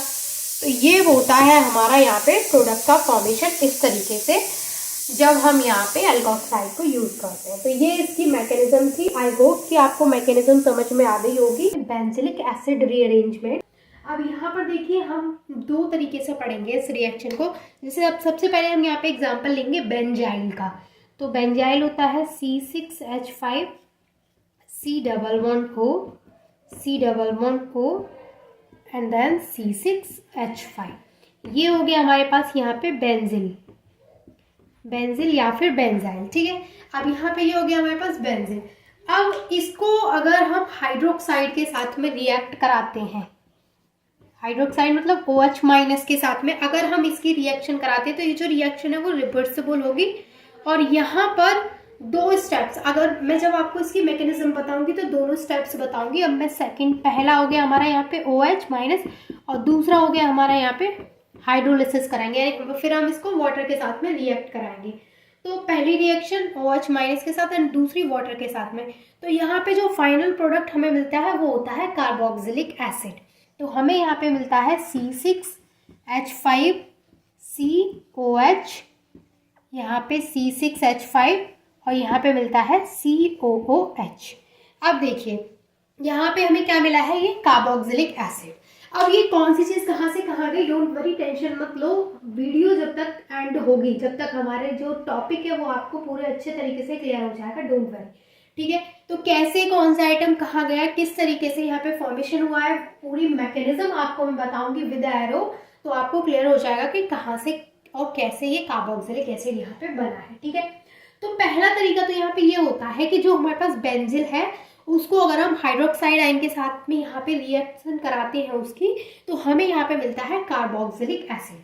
सेकंड हमारे पास जो है कि ये जो हमारे पास बेंजिल है, चलिए मैं अलग से ही बना के दिखा देती हूँ, अलग से इसलिए ताकि आपको कोई भी कंफ्यूजन नहीं होना चाहिए। सेकंड हमारे पास ये है कि अगर जो हमारे पास यहाँ पे बेंजिल है, ये है, हम सेम यहाँ पे एग्जाम्पल लेंगे बेंजिल का। अब ये जो हमारे पास बेंजिल है, अब इसको हम यहाँ पे हाइड्रोक्साइड आयन के साथ में ना रिएक्ट करा के हम इसको अल्कोक्साइड के साथ में रिएक्ट कराएंगे। तो हम यहाँ पे लेंगे C2H5O-, ये हो गया अल्कोक्साइड। और सेकंड हमारा सेम रहेगा वाटर, ठीक है। यहाँ पे भी हमने वाटर लिया था और यहाँ पे भी सेकंड जो है वो हमारा सेम रहेगा। तो इस केस में क्या होता है कि जब ये अल्कोक्साइड के साथ में रिएक्ट करेगा तो यहाँ पर ये बनाएगा एस्टर। तो हमें जो यहाँ पे प्रोडक्ट मिलेगा वो होगा C6H5 COH C6H5 and COO C2H5। ठीक है, तो यहाँ पे हमें मिला है एस्टर। तो ये मिला हमें यहाँ पे कार्बोक्सिलिक एसिड, यानी ये यहाँ पे हमें मिला है बेंजिलिक एसिड। अगर हम इसका नाम लिखेंगे तो हमें यहाँ पे क्या मिला है, ये बेंजिलिक एसिड।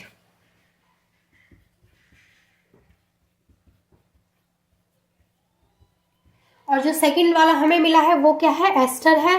तो यहाँ पर ये हमें अल्फा हाइड्रोक्सी एसिड का एस्टर मिला है, ester of alpha hydroxy acid.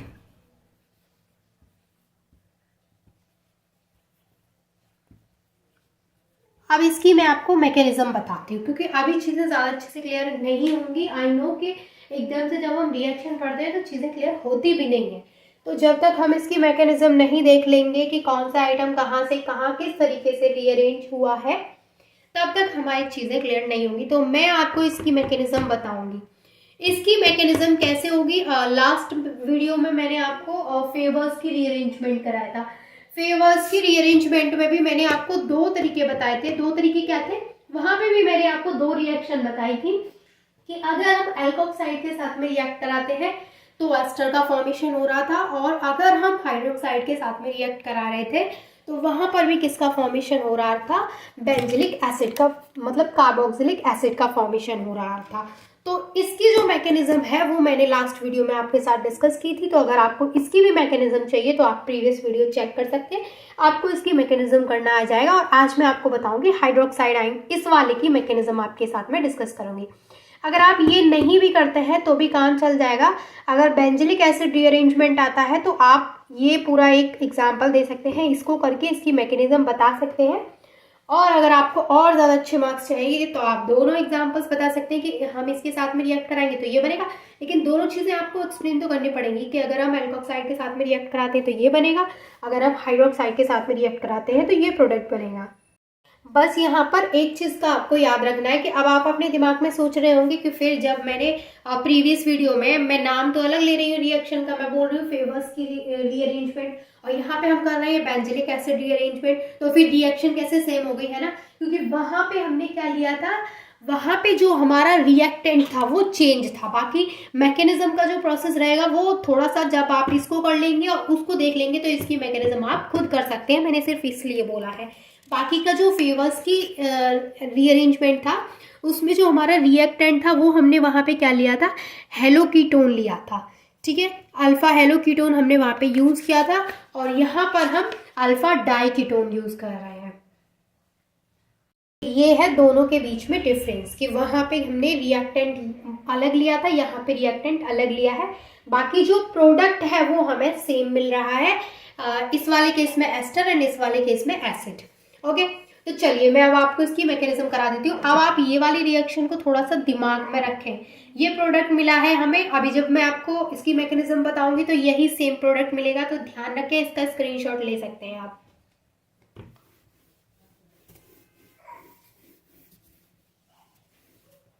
अब मैं आपको इसकी मैकेनिज्म कराती हूँ। तो मैकेनिज्म में सबसे पहले हम क्या करेंगे, अपना बेंजिल बना लेंगे, जो भी हमारा बेंजिल है। तो बेंजिल का स्ट्रक्चर क्या था, C6H5 C double bond O C double bond O C6H5, ये हो गया हमारा बेंजिल।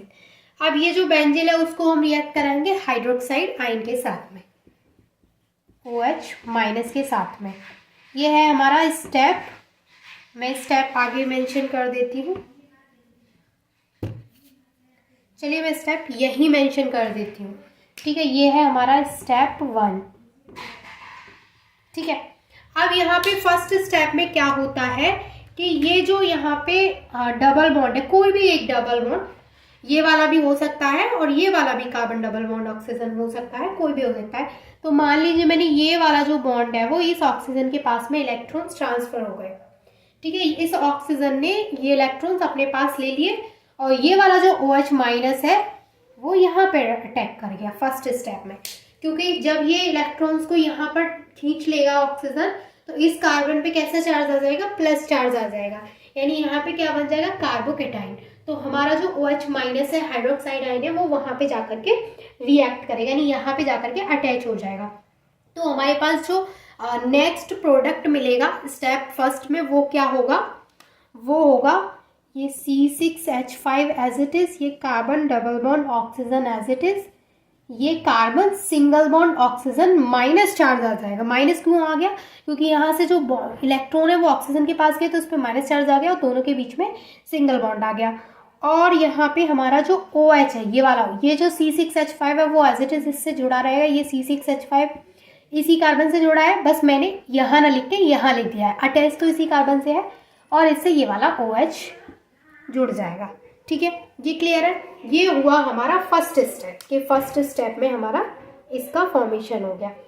अब जो सेकंड स्टेप होगा उसमें क्या होता है, देखिए सेकंड स्टेप यहाँ से हमारा स्टार्ट होता है, स्टेप सेकंड। अब ये जो स्टेप सेकंड है वो रिवर्सिबल नहीं है, ये रिवर्सिबल था तो वो स्टेप भी आपको याद रखने हैं। ये है हमारा स्टेप सेकंड। अब स्टेप सेकंड में क्या होता है, इसमें क्या होगा कि जो माइनस चार्ज है वो फिर से वापस कार्बन और ऑक्सीजन के बीच में बॉन्ड बनाएगा। ये वाला जो माइनस, यहाँ पे जो इलेक्ट्रॉन है वो यहाँ पे बॉन्ड बना लेगा। अब यहाँ पे बॉन्ड बना लेगा तो कार्बन के पास कितने बॉन्ड हो जाएंगे, 5 बॉन्ड हो जाएंगे। अब 5 बॉन्ड तो कार्बन बनाता नहीं है, तो यहाँ से जो C6H5 है ये वाला, ये C6H5 क्या करता है, यहाँ से इधर चला जाएगा। अब जब ये इस कार्बन से अटैच हो जाएगा तो अब इस कार्बन के पास भी 5 बॉन्ड हो जाएंगे, बिकॉज 4 उसने ऑलरेडी बना रखे हैं और 1 बॉन्ड यहाँ से आ जाएगा। अब क्या होगा, अब ये कार्बन भी 5 बॉन्ड नहीं बनाएगा। अब क्या होता है, ऑक्सीजन बोलता है कोई बात नहीं, ये इलेक्ट्रॉन जो है 1 बॉन्ड के वो इस ऑक्सीजन के पास ट्रांसफर हो जाते हैं। अब ये हो गया हमारा सेकेंड स्टेप। तो सेकेंड स्टेप में जो हमें यहाँ पे प्रोडक्ट मिलेगा वो क्या मिलेगा, देखिए वो होगा C6H5 सिंगल बॉन्ड कार्बन। अब देखिए यहाँ पर इस ऑक्सीजन ने इलेक्ट्रॉन्स को खींचा है तो इस ऑक्सीजन पे कैसा चार्ज आएगा, माइनस चार्ज आएगा। और बॉन्ड कैसा होगा, ये सिंगल बॉन्ड। ये चार्ज मैं इधर बना देती हूँ ताकि अच्छे से आपको पता चले कि ये चार्ज है, इस पे माइनस का चार्ज आ गया। अब ये जो C6H5 है ये वाला, ये इस कार्बन से जुड़ गया तो ये C6H5 इस कार्बन से जुड़ गया। अब यहाँ पर ये वाला जो कार्बन है वो एज इट इज है। अब इस कार्बन से डबल, यहाँ से ये माइनस चार्ज यहाँ पे ट्रांसफर हुआ है तो इस कार्बन और ऑक्सीजन के बीच में कैसा हो गया, डबल बॉन्ड, और ये OH यहाँ पे एज इट इज रहेगा। यहाँ तक चीज़ें क्लियर है। ये बात हो गई स्टेप 2 की। अब स्टेप 3 में क्या होता है, स्टेप 3 हमारा फिर से रिवर्सिबल स्टेप है। तो ये है हमारा स्टेप 3। स्टेप 3 में क्या होगा, स्टेप 3 यानी इस मैकेनिज्म में टोटल 3 स्टेप्स होंगे और 3 के बाद 4 भी होगा। जब हाइड्रोलिसिस होगा, वाटर के साथ में रिएक्ट करेगा तो वो 4 स्टेप भी हो जाएगा। अभी ये हो गया हमारा स्टेप 3। स्टेप 3 में अब क्या होगा, यहाँ पे देखिए, अब जो स्टेप 3 है उसमें ये C6H5 एज इट इज रहेगा। ये वाला जो कार्बन है, अब स्टेप 3 के बाद ये वाला जो कार्बन है अब यहाँ पे जो स्टेप 3 होगा उसमें क्या होगा, सिर्फ रीअरेंजमेंट होगा। रीअरेंजमेंट का मतलब क्या है कि ये जो हमारा प्रोडक्ट है बेंजीलिक एसिड, उसको बनाने के लिए अपने आप को रीअरेंज करेगा। तो रीअरेंज कैसे होगा, यानी कुछ भी किसी के साथ रिएक्शन नहीं होगी, सिर्फ रीअरेंजमेंट होगा। तो वो कैसे होगा कि जो C6H5 है वो तो एज इट इज अपने प्लेस पे रहेगा, ये वाला कार्बन भी अपने प्लेस पे रहेगा, ये वाला कार्बन भी अपने प्लेस पे रहेगा। अब ये तीनों तो अपने प्लेस पर है। इसके बाद ये C6H5 भी यहाँ है, तो फिर रीअरेंजमेंट किसका होगा, बाकी के जो 3 रह गए इनमें होगा। कैसे होगा, ये देखिए यहाँ पर ये जो O- है वो O- यहाँ पे आ जाएगा OH की जगह पे, और ये OH O- की जगह पे चला जाएगा। तो यहाँ पे OH आ गया और O- हमारा ये वाला जो O- था वो यहाँ चला गया, और जो डबल बॉन्ड था वो as it is double bond oxygen as it is आ गया। तो यहाँ पे क्या हुआ है, ये स्टेप 3 में इस तरीके से रीअरेंजमेंट हुआ है। अब जो नेक्स्ट स्टेप रहेगा हमारा 4th स्टेप, उसमें होती है रिएक्शन विद वाटर। यहाँ पे वाटर के साथ में ये रिएक्ट करेगा। यहाँ पे जब ये वाटर के साथ में रिएक्ट करेगा तो यहाँ से जो H+ है वो इस O- पे अटैक करेगा, तो यहाँ पे ये OH हो जाएगा। तो हमें जो फाइनल प्रोडक्ट मिलेगा वो क्या होगा, वो होगा C6H5 carbon OH C6H5 carbon double bond oxygen, सिर्फ यहाँ पर जो O है उससे जाकर के जुड़ जाएगा H। तो ये हमारा बन गया यहाँ पे बेंजिलिक एसिड। क्लियर हो गया बेंजिलिक एसिड रीअरेंजमेंट क्या होता है। बहुत ही इजी सा ये रीअरेंजमेंट है। इसमें क्या है, मैंने आपको 2 रिएक्शन बताई थी। एल्कोक्साइड आयन के साथ में जब रिएक्शन हो रही थी तो वहाँ पे एस्टर का फॉर्मेशन हो रहा था, और जब हाइड्रोक्साइड आयन के साथ में रिएक्शन हो रही है तो वहाँ पे एसिड का फॉर्मेशन हो रहा है। तो ये चीज़ें क्या है, ये चीज़ें याद करने वाली है, और ये मैकेनिज्म तो इजी होती है। स्टेप 1 कर लिया तो स्टेप 2 में क्या करना है, अपने आप यहाँ पे एटम्स और डबल बॉन्ड्स माइनस चार्ज को देख के ऑटोमेटिकली पता चलता रहता है। स्मिथ रिएक्शन जो होती है इसमें क्या होता है कि कार्बोक्सिलिक एसिड की रिएक्शन हम हाइड्राजोइक एसिड के साथ कराते हैं in presence of concentrated sulphuric acid. तो सबसे पहले मैं आपको हाइड्राजोइक एसिड का फॉर्मूला बता देती हूँ, क्योंकि ये कुछ नया सा है आपको सुनने के लिए। ये होता है हमारा N3H हाइड्राजोइक एसिड। तो कार्बोक्सिलिक एसिड की हम रिएक्शन कराएंगे इसके साथ, हाइड्राजोइक एसिड के साथ, और हम सल्फ्यूरिक एसिड की प्रेजेंस में कराएंगे, जो कि हमारा कॉन्सेंट्रेटेड सल्फ्यूरिक एसिड होगा H2SO4। और यहाँ पर जो प्रोडक्ट हमें मिलता है वो होता है प्राइमरी एमीन। ओके, तो यहाँ पे हमें प्राइमरी एमीन मिलेगा। तो अब मैंने आपको बता दिया कि क्या रिएक्टेंट होगा और किसकी प्रेजेंस में रिएक्शन होगी और क्या प्रोडक्ट होगा। अब हम आते हैं हमारे मेन एग्जाम्पल पे। तो हाइड्राजोइक एसिड का फॉर्मूला मैंने आपको इसलिए बता दिया स्टार्टिंग में, क्योंकि हाइड्राजोइक एसिड में जब आपको बोलूंगी तो आपको थोड़ा सा नया लगेगा सुनने में, क्योंकि NH3 तो आप पढ़ते आ रहे हैं, लेकिन N3H थोड़ा सा नया है, इसलिए मैंने आपको बता दिया। इसको हम हाइड्राजोइक एसिड के नाम से जानते हैं। क्लियर। अब देखिए, सबसे पहले मैं अगर आपको इसकी रिएक्शन बताऊं तो इसमें रिएक्शन में क्या होता है, सबसे पहले हम यहाँ पे एग्जाम्पल लेंगे कार्बोक्सिलिक एसिड का। तो ये है हमारे पास कार्बोक्सिलिक एसिड। यहाँ पे R की जगह पे कोई भी अल्काइल ग्रुप अराइल ग्रुप हो सकता है। तो यहाँ पे हमने R ले लिया और उसको हमने कार्बोक्सिलिक एसिड से जोड़ दिया, यानी COOH से। तो अभी जस्ट मैं आपको रिएक्शन बता रही हूँ डायरेक्ट कि क्या होता है। अभी मैंने आपको ये नहीं बताया है कि कौन सा स्टेप कहाँ से किस तरीके से, यानी कि अगर मैं सिंपल वर्ड्स में बोलूँ तो अभी मैंने आपको इसकी मैकेनिज्म नहीं बताई है, मैं सिर्फ रिएक्शन बता रही हूँ, जो कि किसकी प्रेजेंस में होगी, हाइड्राजोइक एसिड N3H। मैं यहाँ पे लिख देती हूँ हाइड्राजोइक एसिड।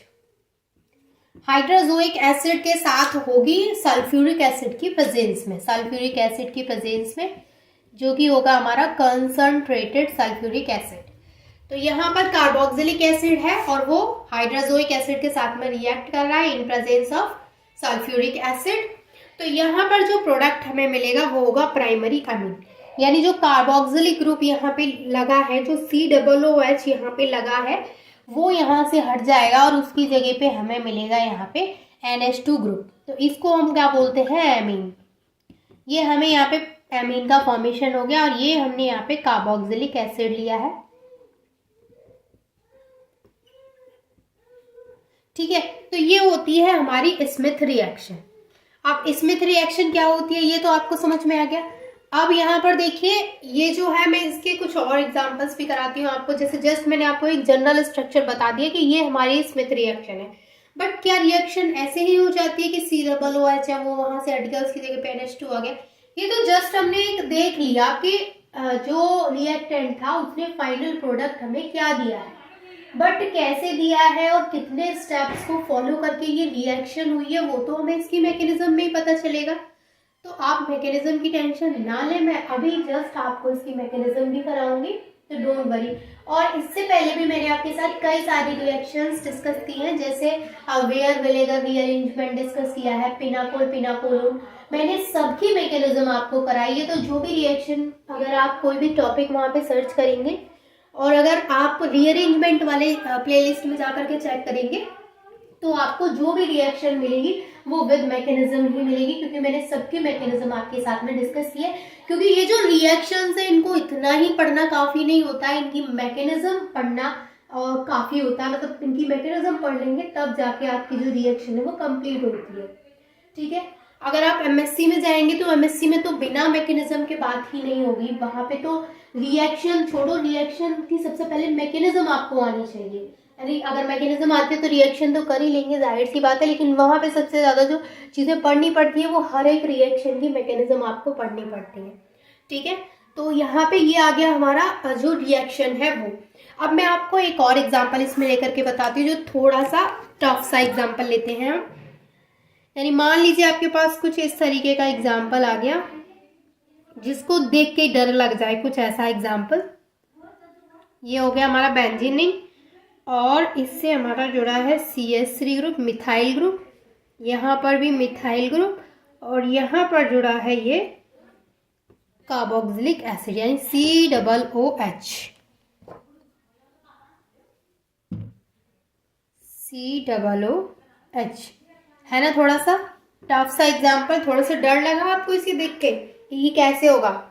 नहीं होगा तो बहुत अच्छे तरीके से, बहुत इजीली हो जाएगा। लेकिन अगर इस तरीके का एग्जाम्पल आपको एग्जाम में, मान लीजिए MCQ पेपर रहा और इस तरीके का एग्जाम्पल वहाँ पे दे दिया, और फिर वहाँ पे आपको ये भी दे दिया कि वो हाइड्रोजोइक एसिड के साथ में रिएक्ट कर रहा है in presence of sulphuric acid, तो क्या आप बता पाएंगे कि उसकी मैकेनिज्म किस तरीके से करनी है?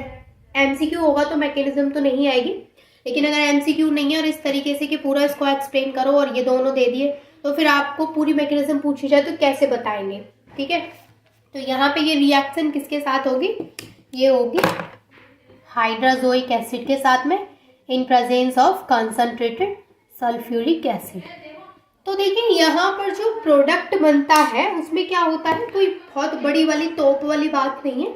यहाँ पे क्या होगा कि सिर्फ यहाँ से जो कार्बोक्सिलिक ग्रुप है वो हट जाएगा और उसकी जगह पे यहाँ पे ये NH2 ग्रुप लग जाएगा। दैट्स इट, बस इतनी सी चीज करनी है आपको। सेम स्ट्रक्चर बनाएंगे एज इट इज, कोई चेंजिंग नहीं लाएंगे। Methyl group as it is, methyl group as it is.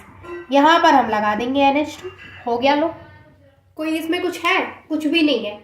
कि जितने मर्जी एग्जांपल्स आप ले लो, आपको सिर्फ क्या करना है कि अगर सिर्फ रिएक्शन की बात चल रही है तो सिर्फ कार्बोक्सिलिक एसिड जो है, वहाँ पे जो कार्बोक्सिलिक ग्रुप लगा है COOH ग्रुप, उसको हटाना है, उसकी जगह पे NH2 लगाना है। अगर इन दोनों के साथ रिएक्शन हो रही है तो इसके साथ reaction in presence of this. ठीक है, अब ये तो हो गई रिएक्शन। अब मैं आपको बताती हूँ इसकी मैकेनिज्म। तो मैकेनिज्म के लिए हम ये वाली रिएक्शन यहाँ पे कंसिडर कर रहे हैं। मैं इस वाली की आपको जनरल स्ट्रक्चर जो है ये, इसका मैं आपको यहाँ पे मैकेनिज्म बताती हूँ। मैं जिस तरीके से इसका मैकेनिज्म बताऊंगी उसी तरीके से इसका मैकेनिज्म होगा। तो मैकेनिज्म क्या है? मैकेनिज्म ये है कि अगर हमें एक रिएक्शन का मैकेनिज्म करना आ गया तो फिर हम उसकी जितनी मर्जी चाहे एग्जांपल्स लेके सबकी मैकेनिज्म्स कर सकते हैं। ठीक है, तो ऐसा नहीं कि मैं इसकी मैकेनिज्म कराऊंगी तो आपको इसकी नहीं आएगी। जब इसकी मैकेनिज्म मैं करा दूंगी ना तो उसके बाद आप खुद बोलेंगे कि हाँ ठीक है, इसकी मैकेनिज्म हम कर लेंगे। तो ये हो गया आपका होमवर्क, आप इसकी मैकेनिज्म करेंगे खुद से। मैं इसकी मैकेनिज्म कराऊंगी एंड सेम वैसे ही आप इसकी मैकेनिज्म करेंगे। ठीक है, तो चलिए मैं अभी, आप इसका स्क्रीनशॉट ले लीजिए, मैं अभी इसको रेज कर देती हूँ। और जब हम इसकी मैकेनिज्म कराएंगे तो फाइनल प्रोडक्ट हमें ये मिलेगा, एमीन मिलेगा, प्राइमरी एमीन। तो वो चीज़ आपको याद रखनी है, इसका आप स्क्रीनशॉट ले सकते हैं।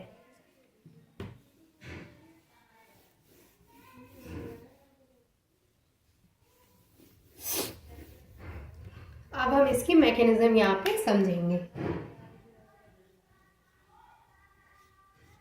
ठीक है, तो सबसे पहले हम यहाँ पे जो हमारा रिएक्टेंट था वो यहाँ पे लिखेंगे। तो वो था RCOOH, यही था।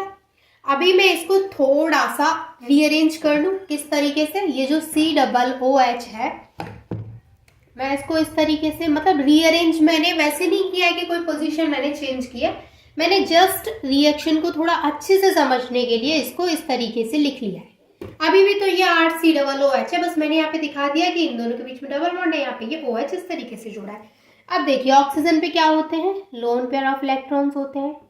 फर्स्ट स्टेप जो होता है हमारा वो है रिवर्सिबल स्टेप। इस स्टेप में क्या होगा कि H+ आएगा और ये H+ के साथ में रिएक्ट करेगा। तो ये जो H+ है वो इस ऑक्सीजन पे आकर के अटैक करेगा। तो जब ये H+ यहाँ से आएगा और इस ऑक्सीजन पे अटैक करेगा इस तरीके से, तो हमें जो नेक्स्ट स्ट्रक्चर मिलेगा वो होगा हमारा RC11O। ये ऑक्सीजन, इसके साथ ये H जुड़ गया, और H, और इस पे क्या आ गया पॉजिटिव चार्ज। जब भी ऑक्सीजन 3 बॉन्ड बनाता है तो उस पे प्लस चार्ज आता है और उसको हम ऑक्सोनियम आयन बोलते हैं। Is that clear? ये मैंने आपको अपनी हर एक वीडियो में काफी बार बताया है, क्योंकि जब भी हम मैकेनिज्म कर रहे हैं इस चैप्टर में, जितनी भी मैकेनिज्म है हर किसी में यहाँ पे ऑक्सोनियम आयन बन रहा है। तो मैं हर बार आपको बता रही हूँ कि इसको हम ऑक्सोनियम आयन बोलते हैं। जब ऑक्सीजन 3 बॉन्ड बना रहा है उस पर प्लस चार्ज है तो हम इसको ऑक्सोनियम आयन बोलेंगे। अब यहाँ पर क्या होता है कि जो ऑक्सोनियम आयन यहाँ पे बना है, ये जो स्टेप है वो रिवर्सिबल है, ठीक है, ये रिवर्सिबल स्टेप है यहाँ पे। अब यहाँ पे क्या होता है कि ऑक्सीजन पे आ गया प्लस चार्ज। अब ऑक्सीजन यहाँ से क्या करे, क्योंकि प्लस चार्ज आ गया, अब ये अपने प्लस चार्ज के साथ खुश नहीं है, जाहिर सी बात है। तो अब ये क्या करेगा, यहाँ से ये वाला जो इलेक्ट्रॉन है वो इसके ऑक्सीजन के पास चले जाएंगे। अब ये वाला जो इलेक्ट्रॉन ऑक्सीजन के पास जाएंगे, इसका मतलब क्या है कि ऑक्सीजन यहाँ से बॉन्ड ब्रेक करेगा और बॉन्ड ब्रेक करने के बाद ये H2O बन के बाहर निकल जाएगा। तो ये जो स्टेप है हमारा, ये स्लो स्टेप है जिसमें कि माइनस H2O निकलेगा, ये इसको बोलेंगे हम स्लो स्टेप। इसमें क्या होगा, ये H2O बाहर निकलेगा। अब ये H2O बाहर निकल जाएगा और ये स्लो स्टेप है, तो यहाँ पे जो हमें प्रोडक्ट मिलेगा वो क्या होगा, ये R एज इट इज रहेगा, ये carbon double bond oxygen as it is रहेगा। अब देखिए जब ये यहाँ से चला गया, अब आप देखिए कार्बन ने कितने बॉन्ड बना रखे हैं, 3 बॉन्ड बना रखे हैं। तो अब कार्बन की वैलेंसी जो है वो क्या है, इनकम्प्लीट है। कार्बन कितने बॉन्ड्स बनाता है, 4 बॉन्ड बनाता है, लेकिन यहाँ पर कार्बन ने सिर्फ 3 बॉन्ड बना रखे हैं। तो कार्बन क्या बन गया, कार्बोकैटायन बन गया, यानी कार्बन पे आ गया प्लस चार्ज। अब यहाँ पे नेक्स्ट स्टेप में क्या होता है, ये जो कार्बोकैटायन बना है यहाँ पे, इसको हम रीअरेंज करके लिखेंगे। इसको हम रीअरेंज करके कैसे लिखेंगे, इस तरीके से, R सिंगल बॉन्ड कार्बन, ये जो प्लस चार्ज है उसको हम यहाँ ऑक्सीजन पे ले लेंगे और यहाँ पे 3 बॉन्ड हो गए। तो यहाँ पे क्या आ गया, इस पे प्लस चार्ज आ गया। अब यहाँ से नेक्स्ट स्टेप में क्या होता है, अब देखिए फिर से यहाँ पे क्या है, ऑक्सीजन ने कितने बॉन्ड बना लिए, 3 बॉन्ड बना लिए और ऑक्सीजन पे प्लस चार्ज आ गया। तो अब फिर से ये क्या बन गया, ऑक्सोनियम आयन बन गया। अब फिर से ये क्या बोलेगा, अब फिर से ये नाराज हो गया कि भाई मुझ पे फिर से प्लस चार्ज दे दिया मुझे। अब ये नाराज हो गया तो ये बोलेगा, ये इलेक्ट्रॉन यहाँ से ऑक्सीजन के पास आएगा, ये बॉन्ड यहाँ से हट के, तो इलेक्ट्रॉन्स ऑक्सीजन के पास आ जाएंगे। तो नेक्स्ट स्टेप में क्या होगा, ये इसके पास जाएंगे और यहाँ पे जो हमारा हाइड्रोजोइक एसिड है, हाइड्रोजोइक एसिड अभी मैंने आपको क्या बताया था, N3H। तो N3H को मैं ऐसे बना लूँ, N triple bond N single bond N, और इस वाले N से हम जोड़ दें यहाँ पे हाइड्रोजन को। अब इस पे हो गया माइनस चार्ज, इस पे हो गया प्लस चार्ज। अब ये यहाँ पे, ये यहाँ जाएगा, तो अब कार्बन के पास सिर्फ कितने बॉन्ड रह गए, 3 रह गए, तो वो फिर से किस में कन्वर्ट हो जाएगा, कार्बोकैटायन में, यानी फिर से कार्बन पे क्या आ जाएगा, प्लस चार्ज आ जाएगा। तो यहाँ से ये जो माइनस चार्ज है ये वाला यहाँ से कार्बन के साथ में बॉन्डिंग कर लेगा, ये वाला जो नाइट्रोजन है। अब जब ये यहाँ से इस कार्बन के साथ में बॉन्डिंग कर लेगा तो नेक्स्ट स्टेप जो हमें नेक्स्ट जो एज अ प्रोडक्ट मिलेगा वो क्या होगा, ये वाला R सेम रहेगा, ये कार्बन सेम रहेगा। अब ये कार्बन, और देखिए जब ये यहाँ से इलेक्ट्रॉन ऑक्सीजन के पास आ गए तो कार्बन और ऑक्सीजन के बीच में कैसा बॉन्ड रह गया, सिर्फ डबल बॉन्ड रह गया, लेकिन ऑक्सीजन का प्लस चार्ज चला जाएगा क्योंकि इलेक्ट्रॉन्स आ गए। तो यहाँ पे ये कार्बन से ऑक्सीजन का डबल बॉन्ड बोलेंगे हम इसको, अब ट्रिपल बॉन्ड तो नहीं रहा, डबल बॉन्ड। अब क्या होगा, इस कार्बन से क्या जुड़ा है आकर के, ये NH जुड़ा है, तो इसको हम ऐसे बनाएंगे, ये वाला N इस तरह, ये वाला N और इससे जुड़ा है इस तरीके से हाइड्रोजन, और ये N ट्रिपल बॉन्ड N इस तरीके से जुड़ा है, और इस वाले N पे क्या है, यहाँ पे प्लस चार्ज। यही मिला है हमें एज अ प्रोडक्ट। जब हम इसको ऐसे रिएक्ट करवाएंगे तो हमें ये मिलेगा। अब यहाँ पर क्या होगा, देखिए जो नाइट्रोजन होता है उसके पास क्या है, लोन पेयर ऑफ इलेक्ट्रॉन है। अब ये क्या करेगा, इस वाले नाइट्रोजन के पास प्लस चार्ज है, अब इसके पास प्लस चार्ज है, तो ये बोलेगा यहाँ से इलेक्ट्रॉन को, ये यहाँ से इलेक्ट्रॉन को ले लेगा क्योंकि ये अब इसको अपना प्लस चार्ज यहाँ से हटाना है, और ये अपने लोन पेयर को यहाँ दे देगा। तो यहाँ कार्बन और नाइट्रोजन के बीच में डबल बॉन्ड बन जाएगा, है ना, बनेगा कि नहीं। जब ये इलेक्ट्रॉन को यहाँ देगा तो कार्बन नाइट्रोजन के बीच में इस तरीके से डबल बॉन्ड आ जाएगा। अब कार्बन के कितने बॉन्ड हो गए? 5। कार्बन तो 5 बॉन्ड बनाता ही नहीं है। अब कार्बन क्या बोलेगा कि अब भाई कार्बन को यहाँ से एक डबल बॉन्ड मिल गया, तो अब ये जो R है वो यहाँ से हटके नाइट्रोजन के साथ जुड़ जाएगा। तो ये जो यहाँ से R है वो नाइट्रोजन के पास चला जाएगा। आप चीज़ों को प्लीज़ समझने की कोशिश करें, तभी चीज़ें क्लियर होंगी। अब यहाँ पे नेक्स्ट स्टेप में होता है रीअरेंजमेंट इंट्रामॉलिक्यूलर। अब यहाँ पे क्या हुआ है, ये प्रोटोनेटेड असाइल एजाइड हो गया। अब यहाँ से होगा हमारा नेक्स्ट स्टेप जो कि है रीअरेंजमेंट इंट्रामॉलिक्यूलर। Rearrangement intramolecular. अब इस स्टेप में क्या होता है, जो चीजें जिस तरीके से एरो यहां से गए उसी तरीके से हम इसको बना देंगे। तो इस स्टेप में क्या होगा, ये तो यहाँ से दोनों, ये वाला जो नाइट्रोजन यहाँ से बॉन्ड ब्रेक करके यहाँ से हट जाएगा, N2 बन जाएगा, यहाँ से निकल जाएगा। बाकी की जो चीजें हैं वो किस तरीके से रीअरेंज होंगी वो देखिए। ये R हमारा एज इट इज रहेगा जैसा है, और R के साथ हमारा, अब ये वाला जो R है वो हमारा कार्बन के साथ बॉन्ड नहीं बनाएगा, क्योंकि R यहाँ से ट्रांसफर होकर नाइट्रोजन के पास चला गया। तो R बनाएगा इस नाइट्रोजन के साथ बॉन्ड, तो R ने इस नाइट्रोजन के साथ में बॉन्ड बना लिया। अब देखिए R ने यहाँ से अपने इलेक्ट्रॉन्स यहाँ दिए, तो कार्बन और नाइट्रोजन के बीच में कैसा बॉन्ड आएगा, डबल बॉन्ड आएगा। तो ये हो गया हमारा कार्बन नाइट्रोजन। अब यहाँ पर जो नाइट्रोजन है उससे हाइड्रोजन भी अटैच है, और इसने अपने इलेक्ट्रॉन्स यहाँ दे दिए, तो इस पे कैसा चार्ज आ जाएगा, प्लस चार्ज आ जाएगा। अब कार्बन के साथ डबल बॉन्ड के थ्रू ऑक्सीजन अटैच है, तो इस तरीके से यहाँ पे डबल बॉन्ड के थ्रू ऑक्सीजन आ जाएगा। अब यहाँ पर नाइट्रोजन पे प्लस चार्ज है। अब ये मिल गया हमें यहाँ पे प्रोटोनेटेड आइसोसाइनेट। अब यहाँ पे क्या होगा, यहाँ से H+ बाहर निकलेगा, यहाँ से H+ बाहर निकलेगा, ये वाला H+ बाहर निकल जाएगा।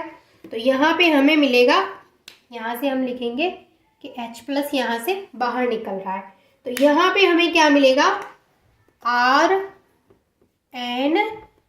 Double bond C double bond O, यही मिलेगा, क्योंकि सिर्फ H+ बाहर निकला है, बाकी की चीजें तो एज इट इज रहेंगी। अब ये जो नेक्स्ट स्टेप होता है वो रिएक्ट करता है ये वाटर के साथ में। अब जब ये वाटर के साथ में रिएक्ट करेगा तो यहाँ पर ये फॉर्मेशन कर लेगा RNH2 का, यहाँ से H2O यहाँ आ जाएगा और ये CO2 अलग हो जाएगा। तो यहाँ पे ये हमें प्राइमरी एमीन का फॉर्मेशन हो गया। अब देखिए, जैसे मैंने आपको इसकी मैकेनिज्म बताई है वैसे ही आपको उसकी मैकेनिज्म करनी है जो मैंने आपको होमवर्क में दिया था, हॉफमैन रीअरेंजमेंट। तो इस रिएक्शन में क्या होता है वो तो मैं आपको बताऊंगी, साथ ही साथ इसकी मैकेनिज्म भी मैं आपको बताऊंगी कि किस तरीके से कौन सा एटम कहाँ शिफ्ट हो रहा है और किस तरीके से रिएक्टेंट प्रोडक्ट में कन्वर्ट हो रहा है, वो सारी चीज़ें मैं आपको बताऊंगी। वीडियो अगर आप लास्ट तक देखेंगे तो हॉफमैन रीअरेंजमेंट के रिगार्डिंग आपको कोई भी डाउट नहीं रहेगा। ठीक है, तो चलिए स्टार्ट करते हैं। तो देखिए, यहाँ पर जो हमारा हॉफमैन रीअरेंजमेंट है, सबसे पहले इसमें क्या रिएक्टेंट होते हैं और क्या प्रोडक्ट होता है वो चीज़ क्लियर कर लेते हैं। तो यहाँ पे जो हमारा रिएक्टेंट होता है वो होता है अमाइड। जब कोई भी अमाइड हमने ले लिया, जैसे हमने ले लिया RC11ONH2, तो ये है हमारे पास यहाँ पे अमाइड। तो जो हॉफमैन रीअरेंजमेंट होता है उसमें क्या होता है कि जो अमाइड है उसको हम रिएक्ट कराते हैं Br2 के साथ, NaOH के साथ एंड वाटर के साथ। तो यहाँ पर जो प्रोडक्ट हमें मिलता है वो होता है प्राइमरी एमीन। प्राइमरी एमीन यानी कि RNH2, ये होती है हमारी प्राइमरी एमीन यानी कि 1 डिग्री एमीन। इसके अलावा क्या मिलता है, प्राइमरी एमीन का फॉर्मेशन तो होता ही है, इसके अलावा यहाँ पे 2NaBr, इसके अलावा Na2CO3 and 2 molecules of water. तो ये होती है हमारी मेन रिएक्शन जिसको हम हॉफमैन रिएक्शन बोलते हैं। तो इसमें क्या होता है, अमाइड हमारा ब्रोमीन के साथ यहाँ पे रिएक्ट करता है in the presence of sodium hydroxide, and जो लास्ट हमारा स्टेप रहता है उसमें रिएक्शन होती है वाटर के साथ एंड हमारा फॉर्म हो जाता है यहाँ पे प्राइमरी एमीन। तो ये है हमारा हॉफमैन रीअरेंजमेंट। लेकिन ये जो रिएक्शन मैंने आपको बताई है वो ऐसे ही तो आपको याद होने से रही, तो इसको हम अब पूरा मैकेनिज्म इसकी करके देखेंगे कि किस तरीके से एमाइड से एमीन यहाँ पर बन गया है। वो सारे स्टेप्स मैं आपको बताऊंगी, डोंट वरी अबाउट दैट। तो चलिए स्टार्ट करते हैं, इसकी मैकेनिज्म कैसे होगी। तो सबसे पहले आप इसकी जो रिएक्शन है उसको दिमाग में बिठा लीजिए कि रिएक्शन हमारी ये रहेगी और प्रोडक्ट हमारा ये रहेगा प्राइमरी एमीन। तो ये जो प्रोडक्ट है हमारा वही मैकेनिज्म में आएगा, वो चीज़ आप दिमाग में बिठा लीजिए। आप इसका स्क्रीनशॉट भी ले सकते हैं। अब हम इसकी मैकेनिज्म की बात करते हैं।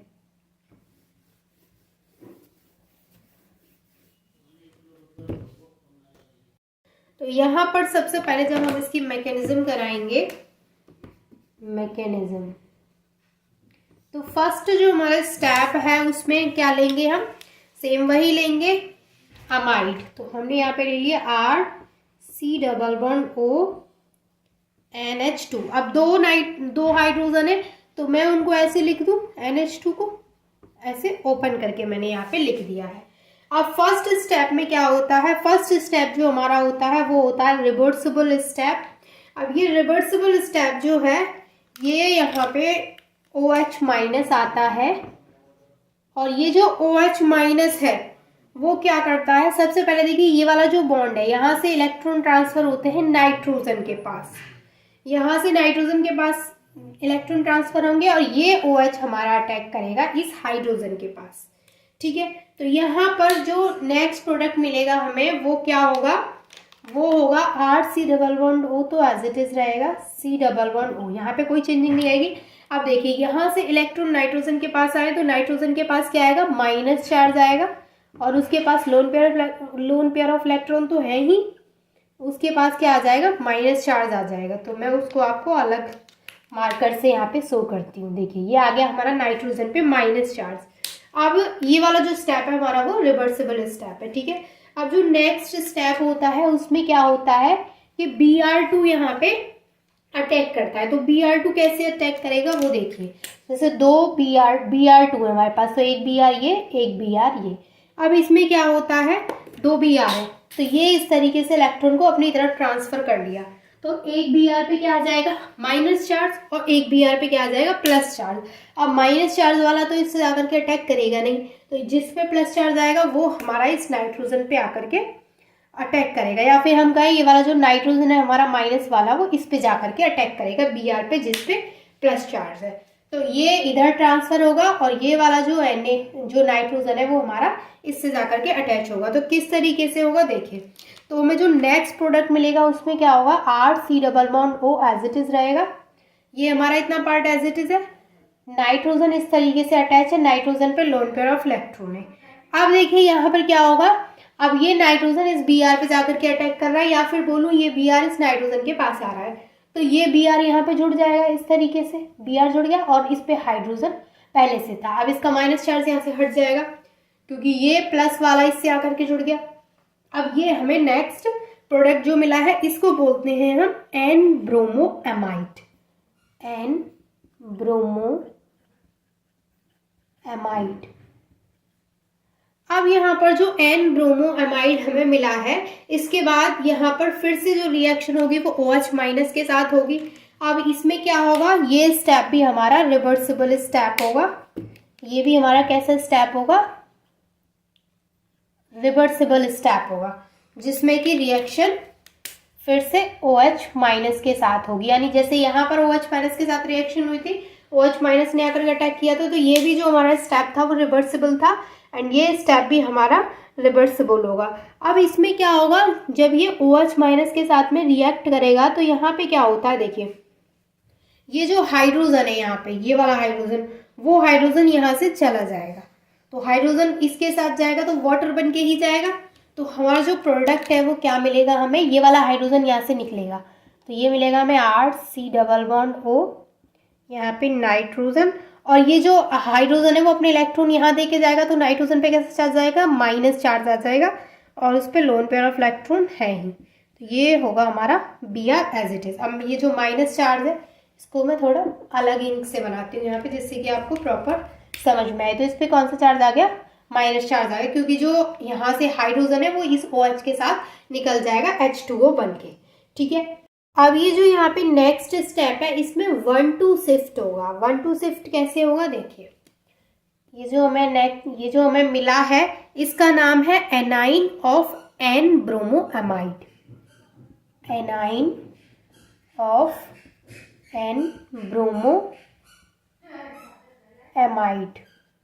अब इसमें 1,2 शिफ्ट होगा। 1,2 शिफ्ट कैसे होगा देखिए, यहाँ पे होगा हमारा इंट्रामोलिक्यूलर 1,2 शिफ्ट।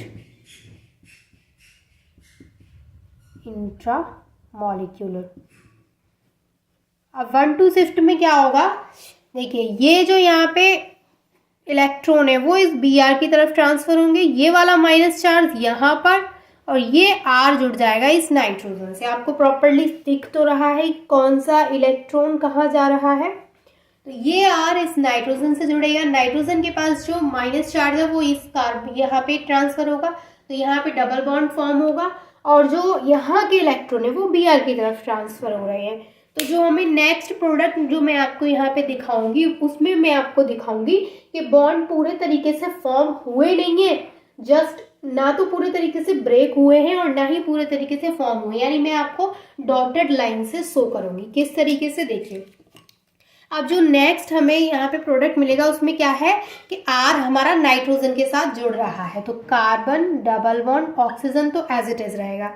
अब जो R है हमारा वो कार्बन से बॉन्डिंग तोड़ रहा है, तो मैं ऐसे डॉटेड लाइन से शो कर रही हूँ, और नाइट्रोजन के साथ बॉन्डिंग यहाँ पे जोड़ रहा है, यानी अभी ना तो कार्बन से बॉन्डिंग उसकी ब्रेक हुई है और ना ही वो नाइट्रोजन से जाकर के अभी बॉन्ड बनाया है उसने। अभी जस्ट डॉटेड लाइन का मतलब है कि यहाँ से बॉन्ड ब्रेक हो रहा है और यहाँ से बॉन्ड यहाँ पे बनने वाला है। सेम यहाँ पे ये माइनस चार्ज कार्बन और नाइट्रोजन के बीच में आएगा, तो यहाँ पे भी डबल बॉन्ड आएगा, तो इसको भी ये जो डबल बॉन्ड बनेगा वो उसको भी मैं डॉटेड लाइन से शो कर रही हूँ, क्योंकि अभी ये बना नहीं है, बन रहा है। ठीक है, और इस पे पार्शियल नेगेटिव चार्ज, और यहाँ पे Br और इसके बीच का बॉन्ड यहाँ पे ब्रेक होगा, तो इस पे पार्शियल नेगेटिव चार्ज और इस पे पार्शियल पॉजिटिव चार्ज। अब यहाँ पर क्या होगा, अब यहाँ पर जो Br है वो Br माइनस यहाँ से निकल जाएगा नेक्स्ट स्टेप में। नेक्स्ट स्टेप में क्या होगा, यहाँ से Br बाहर निकलेगा, तो हम लिखेंगे यहाँ पे माइनस Br, कि यहाँ से जो Br है वो बाहर निकलेगा। अब यहाँ से Br बाहर निकल जाएगा, तो नेक्स्ट जो हमें प्रोडक्ट मिलेगा उसमें क्या है कि R हमारा नाइट्रोजन के साथ जुड़ गया है, तो RN हो गया, क्योंकि R ने बॉन्डिंग कर ली नाइट्रोजन के साथ और कार्बन से बॉन्डिंग तोड़ ली, और नाइट्रोजन पे क्या है लोन पेयर ऑफ इलेक्ट्रॉन्स है। अब यहाँ पे R जुड़ गया, अब नाइट्रोजन और कार्बन के बीच में डबल बॉन्ड फॉर्म हो गया, और कार्बन ऑलरेडी एक डबल बॉन्ड के थ्रू अटैच्ड है ऑक्सीजन से। ठीक है, यहाँ तक चीजें क्लियर है।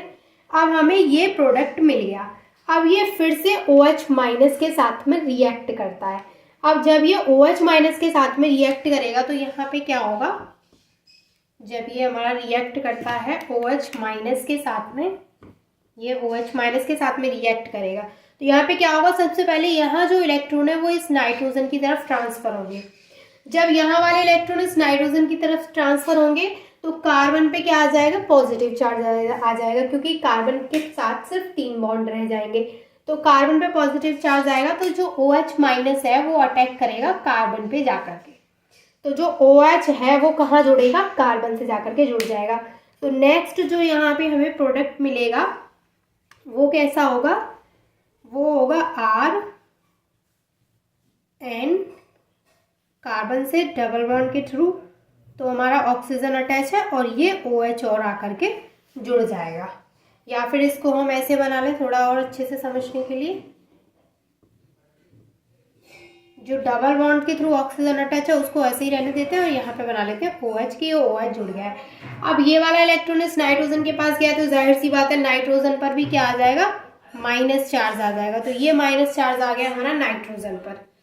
मैं आपको इसको अलग इंक से शो कराती हूँ। ये जो माइनस चार्ज आ गया हमारा नाइट्रोजन पर, क्योंकि जो ये वाला इलेक्ट्रॉन है वो नाइट्रोजन की तरफ ट्रांसफर हुए, तो यहाँ पे नाइट्रोजन पे आ गया माइनस चार्ज। अब जो नेक्स्ट स्टेप होता है वो भी हमारा कैसा स्टेप है, रिवर्सिबल स्टेप है। इस स्टेप में क्या होता है, देखिए ये स्टेप हमारा रिवर्सिबल स्टेप है, और इस स्टेप में क्या होगा वो मैं आपको बताती हूँ, सिर्फ रीअरेंजमेंट होगा। रीअरेंजमेंट कैसे, इसको हम रीअरेंज करेंगे। तो रीअरेंज कैसे करेंगे, इसको हम ऐसे लिख देंगे R, नाइट्रोजन के साथ जोड़ देंगे हाइड्रोजन को, NH हो जाएगा, carbon double bond oxygen already है और ये वाला जो ऑक्सीजन है उस पर माइनस चार्ज आ जाएगा, इसका ऑक्सीजन का हाइड्रोजन इस नाइट्रोजन के पास चला गया। तो ये हमने इसको रीअरेंज किया है, ठीक है। अब यहाँ पर इस पे माइनस चार्ज था और यहाँ पे H+ इससे आकर के जुड़ गया और ऑक्सीजन O-, ये रहा हमारा, ऑक्सीजन पे माइनस चार्ज है अभी भी। अब यहाँ पे रिएक्शन होती है वाटर के साथ में, अब यहाँ पे वाटर के साथ में रिएक्शन होगी, यहाँ पे ये रिएक्शन होगी विद वाटर। अब जब ये वाटर के साथ में रिएक्ट करता है तो यहाँ पे क्या होता है कि जो इस पे माइनस चार्ज है ऑक्सीजन पे, वो अपने माइनस चार्ज को यहाँ दे देगा।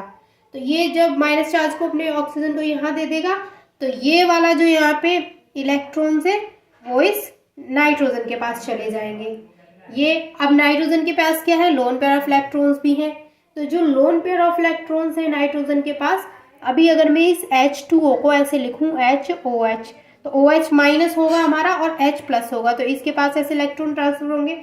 तो जो हमारा ये है यहाँ पे वो बॉन्डिंग कर लेगा इस हाइड्रोजन के साथ, NH के साथ। तो यहाँ पे जो हमें प्रोडक्ट मिलेगा वो क्या मिलेगा, देखिए यहाँ पे RNH ऑलरेडी है, अब एक हाइड्रोजन के साथ और यहाँ पे अटैच होगा ये, तो ये हो जाएगा RNH2, क्योंकि एक हाइड्रोजन और ये वाला यहाँ जाकर के अटैच हो जाएगा। अब ये क्या है, CO, एक CO है ये और एक O यहाँ पर है, तो ये हो जाएगा CO2, तो ये हो जाएगा CO2 हमारा अलग।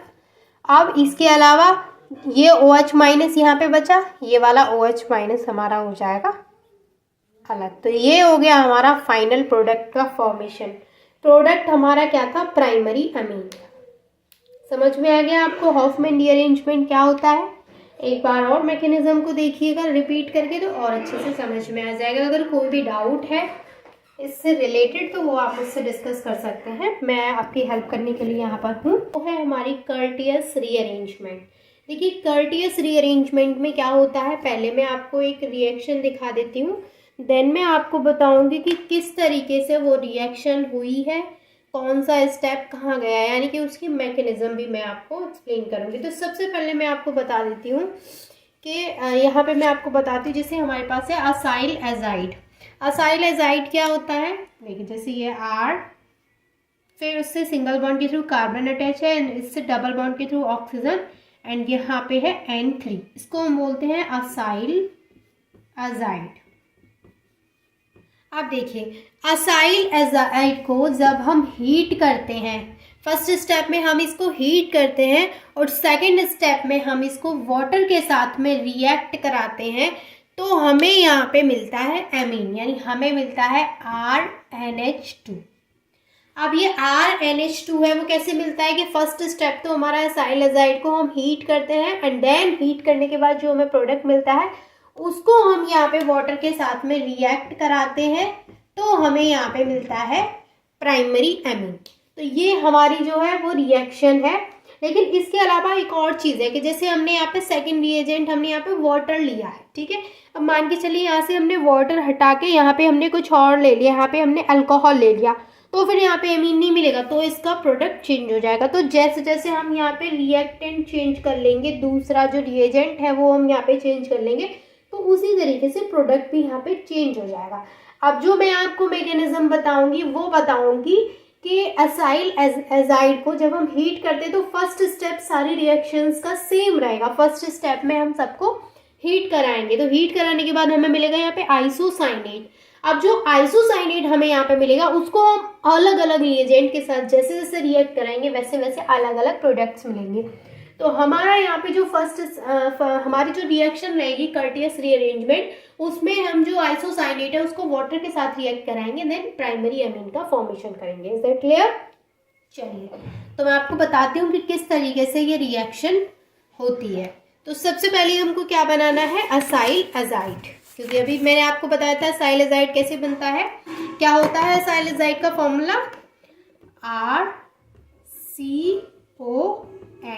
RCON3, ये हो गया हमारा असाइल एजाइड। इसको हम फर्स्ट स्टेप में क्या करेंगे, इसको हम करेंगे हीट। और जब हम इसको हीट करेंगे तो हमें यहाँ पे फॉर्मेशन होगा आइसोसाइनेट का, दैट इज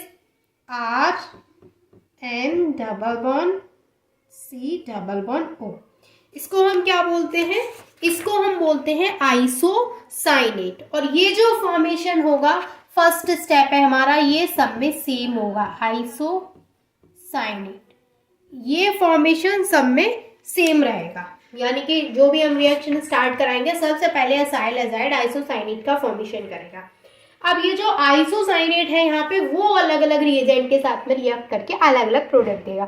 जैसे मैं आपको यहाँ पे 2 एग्जांपल बताऊंगी। जैसे मान लीजिए हमारा जो मैंने आपको पहले रिएक्शन बताई थी वो मैंने आपको बताई थी कि जो आइसोसाइनेट है हमारा वो सेकंड स्टेप में किसके साथ रिएक्ट कर रहा है, वाटर के साथ में रिएक्ट कर रहा है। तो अब ये जो हमें यहाँ पे मिला है आइसोसाइनेट, इसको हम वाटर के साथ में रिएक्ट कराएंगे।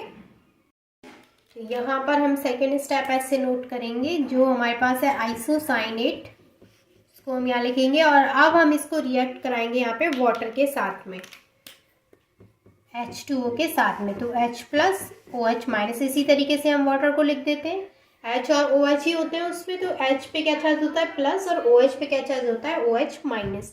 तो यहाँ से हमें जो प्रोडक्ट मिलता है वो क्या होता है R, और जो नाइट्रोजन है, एक हाइड्रोजन हमारा नाइट्रोजन के पास में जुड़ेगा, और यहाँ जो नाइट्रोजन और कार्बन के बीच में डबल बॉन्ड था वो ब्रेक हो जाएगा और सिंगल बॉन्ड, और ये डबल बॉन्ड के थ्रू जिस तरीके से ऑक्सीजन से अटैच है वैसे ही ऑक्सीजन से अटैच रहेगा।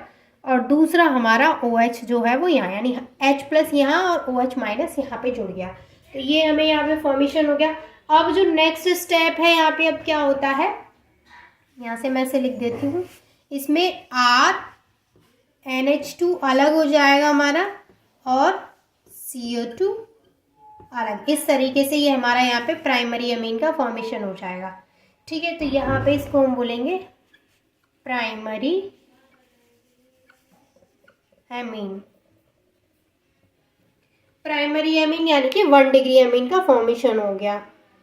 मान के चलिए कि हम यहाँ पे वाटर के साथ में ना रिएक्ट कराएं इसको, वाटर की जगह पे हम यहाँ पे क्या ले लें, अल्कोहल ले लें, तब क्या फॉर्म होगा। तो मैं यहाँ पे इसको इरेज कर देती हूँ। अब हम यहाँ पे वाटर नहीं लेंगे, अब हम सेम आइसोसाइनेट तो हम सेम लेंगे, यानी फर्स्ट स्टेप तो हमारा सेम रहेगा। जैसे ये है फर्स्ट स्टेप में आइसोसाइनेट का फॉर्मेशन हुआ है असाइल एजाइड से। सेकेंड स्टेप में अब हम जो आइसोसाइनेट यहाँ पे बना है उसको हम वाटर के साथ में रिएक्ट ना करा के अब हम उसको अल्कोहल के साथ में रिएक्ट कराएंगे, ROH के साथ में। तो यहाँ पे जो हमें प्रोडक्ट मिलेगा वो होगा यूरेथेन। यूरेथेन का फॉर्मूला क्या होता है, RNH C double bond O R, और ये वाला R डैश है, तो ये हो गया यहाँ पे R डैश इस तरीके से। ये वाला R तो ये है और ये वाला R डैश से इसलिए शो किया ताकि आपको समझ में आए कि ये वाला R डैश यहाँ पर लग गया। तो ये जो हमें मिला है यहाँ पे इसको क्या बोलते हैं हम, यूरेथेन।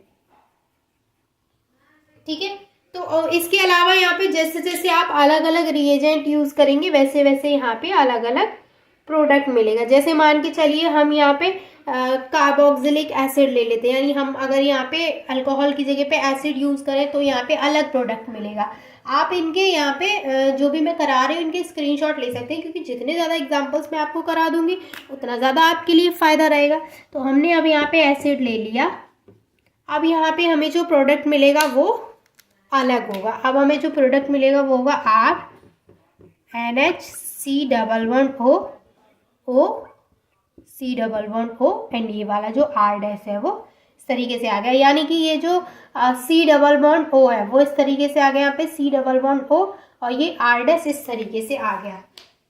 ठीक है, और यहाँ पे जो H था ये वाला H वो यहाँ जुड़ गया, तो कुछ भी बाहर तो नहीं निकला है, सब कुछ इसी में ऐड हो गया। ये वाला R ये यहाँ पर है, ये जो H है वो इस N के साथ जुड़ गया, NH बना लिया। ये जो कार्बन है वो डबल बॉन्ड के थ्रू ऑलरेडी अटैच्ड है।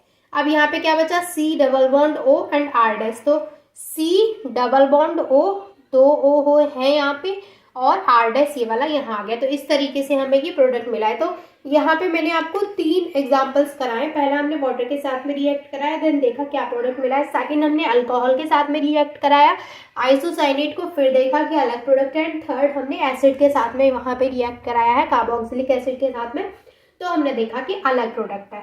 तो मैंने आपको जो एग्जाम्पल्स कराया आप इनका अच्छे से तैयारी कर लीजिएगा, क्योंकि कर्टियस रीअरेंजमेंट है तो जब इस रीअरेंजमेंट में इतने सारे एग्जाम्पल्स हैं तो जाहिर सी बात है किसी पे भी क्वेश्चन आ सकता है कि अगर मान लीजिए आइसोसाइनेट रिएक्ट करता है कार्बोक्सिलिक एसिड के साथ देन क्या फॉर्म करेगा, तो वो किसी पे भी क्वेश्चन आ सकता है। ठीक है, और अगर लिखने के लिए आता है कि कर्टियस रीअरेंजमेंट क्या होती है पूरा एक्सप्लेन करिए, तो फिर आप वहाँ पे जितने ज़्यादा एग्जाम्पल्स उसके कर देंगे उतने अच्छे मार्क्स आपको मिल जाएंगे। ठीक है ना, ऐसा नहीं है कि आप सिर्फ एक वहाँ पे अगर आपको लिखने को आ रहा है 5 नंबर में है या फिर 3 नंबर में है तो आप ये बस सोचिएगा कि सिर्फ एक रिएक्शन में लिख दूँ जो हमारी वाटर वाली है तो उससे काम हो जाएगा। ऐसा नहीं है, उसकी जितनी है उतनी नहीं लिख पा रहे हैं तो एटलीस्ट 2 से 3 से 4 तो लिख के दीजिए, ताकि वो जब मार्क्स है तो उनको भी लगे कि हाँ भाई कुछ तो तैयारी की है, कुछ तो लिखा है। तो आई होप कि आपको कर्टियस रीअरेंजमेंट अच्छे से क्लियर हो गया होगा। टिफेन्यू-डेमियानोव रीअरेंजमेंट, टिफेन्यू-डेमियानोव रीअरेंजमेंट जो है वो रीअरेंजमेंट का ही एक टॉपिक है और इसके ऑलमोस्ट सभी टॉपिक मैं आपके साथ डिस्कस कर चुकी हूँ। जैसे लास्ट मैंने आपके साथ कर्टियस रीअरेंजमेंट डिस्कस किया था एंड उससे पहले हॉफमैन रीअरेंजमेंट डिस्कस किया था। तो जितने भी इसके टॉपिक्स थे मैं सारे कवर करा चुकी हूँ। अब जो हमारा लास्ट रह गया है वो ये है टिफेन्यू-डेमियानोव रीअरेंजमेंट। तो इसमें क्या होता है, इसमें जैसे हमने यहाँ पे एमीन लिया है, ठीक है, हमने यहाँ पे प्राइमरी एमीन लिया है और उसको हम यहाँ पे रिएक्ट कराएंगे नाइट्रस एसिड के साथ में। तो देखते हैं क्या प्रोडक्ट मिलता है। देखिए ये है हमारे पास यहाँ पे एमीन, इसको हम HNO2 के साथ में रिएक्ट कराएंगे। HNO2 के साथ में जब हम इसको रिएक्ट कराएंगे तो सबसे पहले मैं इसकी एक बेसिक चीज़ बताती हूँ कि जो डेमियानोव रीअरेंजमेंट है इसमें होता क्या है। इसमें क्या होता है कि जो कार्बोकेटाइन बनता है, पहले कार्बोकेटाइन में 1,2 माइग्रेशन होता है। तो हम ऐसे भी बोल सकते हैं कि 1,2 migration is initiated through formation of carbocation. तो यहाँ पे कार्बोकेटाइन का फॉर्मेशन होगा, देन यहाँ पे 1,2 माइग्रेशन होगा, देन हमें यहाँ पे प्रोडक्ट मिलेगा। तो यहाँ पे सबसे पहले क्या होता है, जैसे हमारे पास ये है एमीन, हमने उसको नाइट्रस एसिड के साथ में रिएक्ट करा दिया है। अब ये यहाँ पे HNO2 के साथ में हमने इसको रिएक्ट कराया, तो यहाँ पे क्या होगा, देखिए यहाँ पे जो हमें नेक्स्ट प्रोडक्ट मिलेगा वो इतना पार्ट तो सेम रहेगा as it is CH2 CH CH2, यहाँ पे भी सेम CH2 CH2 ये सेम है। और यहाँ पे क्या हो जाएगा N ट्रिपल बॉन्ड N, क्योंकि HNO2 के साथ रिएक्ट किया है तो यहाँ पे एक और आयन आ गया और यहाँ पे इस पे हमारा प्लस चार्ज आ जाएगा। अब नेक्स्ट स्टेप में क्या होता है, ये रीअरेंज करेगा, नहीं अब ये किसी के साथ में रिएक्ट नहीं करेगा, अब ये रीअरेंज करेगा अपने आप को। तो यहाँ पे रीअरेंज करने के बाद नेक्स्ट स्टेप हम क्या लिखेंगे, इसके बाद जो हमारा नेक्स्ट स्टेप होगा उसमें क्या होगा CH2 CH, यहाँ पे CH2 CH2 वो एज इट इज रहेगा। अब देखिए यहाँ पर ये वाला जो CH2 है, अब यहाँ से क्या होगा, जो दो N है यहाँ पे, जो N2 है वो बाहर निकल जाएगा। तो N2 बाहर निकल जाएगा तो इस कार्बन की जो वैलेंसी वो इनकम्प्लीट हो जाएगी, तो कार्बन पे क्या आ जाएगा, प्लस चार्ज आ जाएगा। तो ये बन गया हमारे यहाँ पे कार्बोकेटाइन। ठीक है, क्योंकि कार्बन पे प्लस चार्ज आ गया तो ये कार्बोकेटाइन बन गया, ये N2 यहाँ से निकल जाएगा। तो ये हमारा सेकेंड स्टेप होगा जिसमें कि N2 निकलेगा। अब इसके बाद यहाँ पे क्या होगा, 1,2 शिफ्ट होगा। 1,2 शिफ्ट कैसे होगा, यहाँ पे होगा हमारा 1,2 शिफ्ट।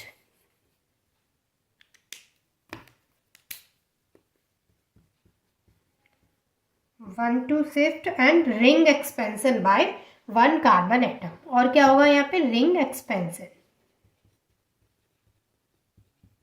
Bye 1 carbon atom. तो देखिए यहाँ पे होगा क्या, यहाँ पे 1,2 शिफ्ट किस तरीके से होगा, ये यहाँ पे यहाँ ट्रांसफर हो जाएगा और प्लस चार्ज इधर आ जाएगा। तो कैसे होगा, यहाँ पे CH2 जो हमारा एज इट इज रहेगा, ये वाला CH एज इट इज, ये वाला CH2 एज इट इज, ये वाला CH2 एज इट इज।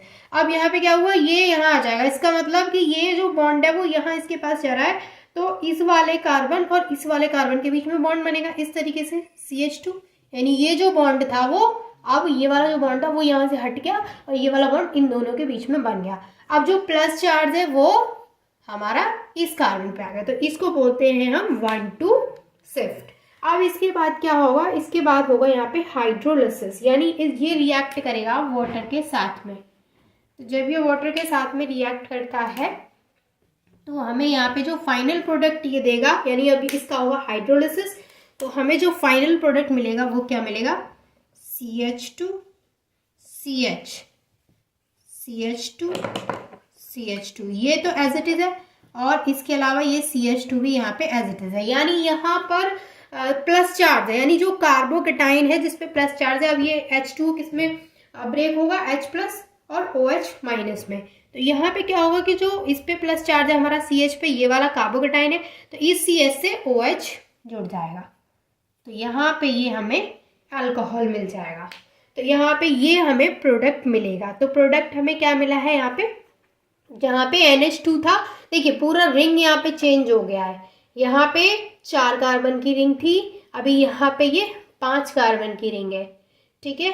तो ये हमारा रिएक्टेंट था और उससे ये हमें प्रोडक्ट मिला है, और ये इतने सारे स्टेप्स को फॉलो करके यहाँ पे हमें अल्कोहल मिला है। तो यहाँ पे एमीन से अल्कोहल बनता है। और डेमियानोव रीअरेंजमेंट में क्या होता है, तो सिंपली इतना याद रखिए कि 1-2 माइग्रेशन होता है, और कार्बोकेटाइन बनने के बाद, जैसे यहाँ पे कार्बोकेटाइन बना तो यहाँ पे 1-2 शिफ्ट होता है, रिंग एक्सपेंशन होता है 1 कार्बन एटम के द्वारा, और यहाँ पे फिर बाद में हाइड्रोलिसिस करके वो हमें फाइनल प्रोडक्ट जो दे रहा है वो अल्कोहल दे रहा है। तो यहाँ पे हमने एमीन लिया था और अब हमें एमीन से क्या मिला है, अल्कोहल मिला है, ठीक है। तो यहाँ पे एज अ प्रोडक्ट अगर हम बात करें कि हमें क्या प्रोडक्ट मिला है, तो यहाँ पे हम क्या बोलेंगे कि हमें साइक्लोपेंटेनॉल मिला है, ठीक है। तो यही थी हमारी डेमियानोव रीअरेंजमेंट, जिसको हम सिंपली डेमियानोव रीअरेंजमेंट या फिर टिफेन्यू डेमियानोव रीअरेंजमेंट दोनों ही बोलते हैं। तो I hope this is clear to all of you. कोई भी डाउट है तो वो आप मुझसे पूछ लीजिएगा। आई होप कि यहाँ तक तो चीज़ें क्लियर है, and thank you so much for watching this video.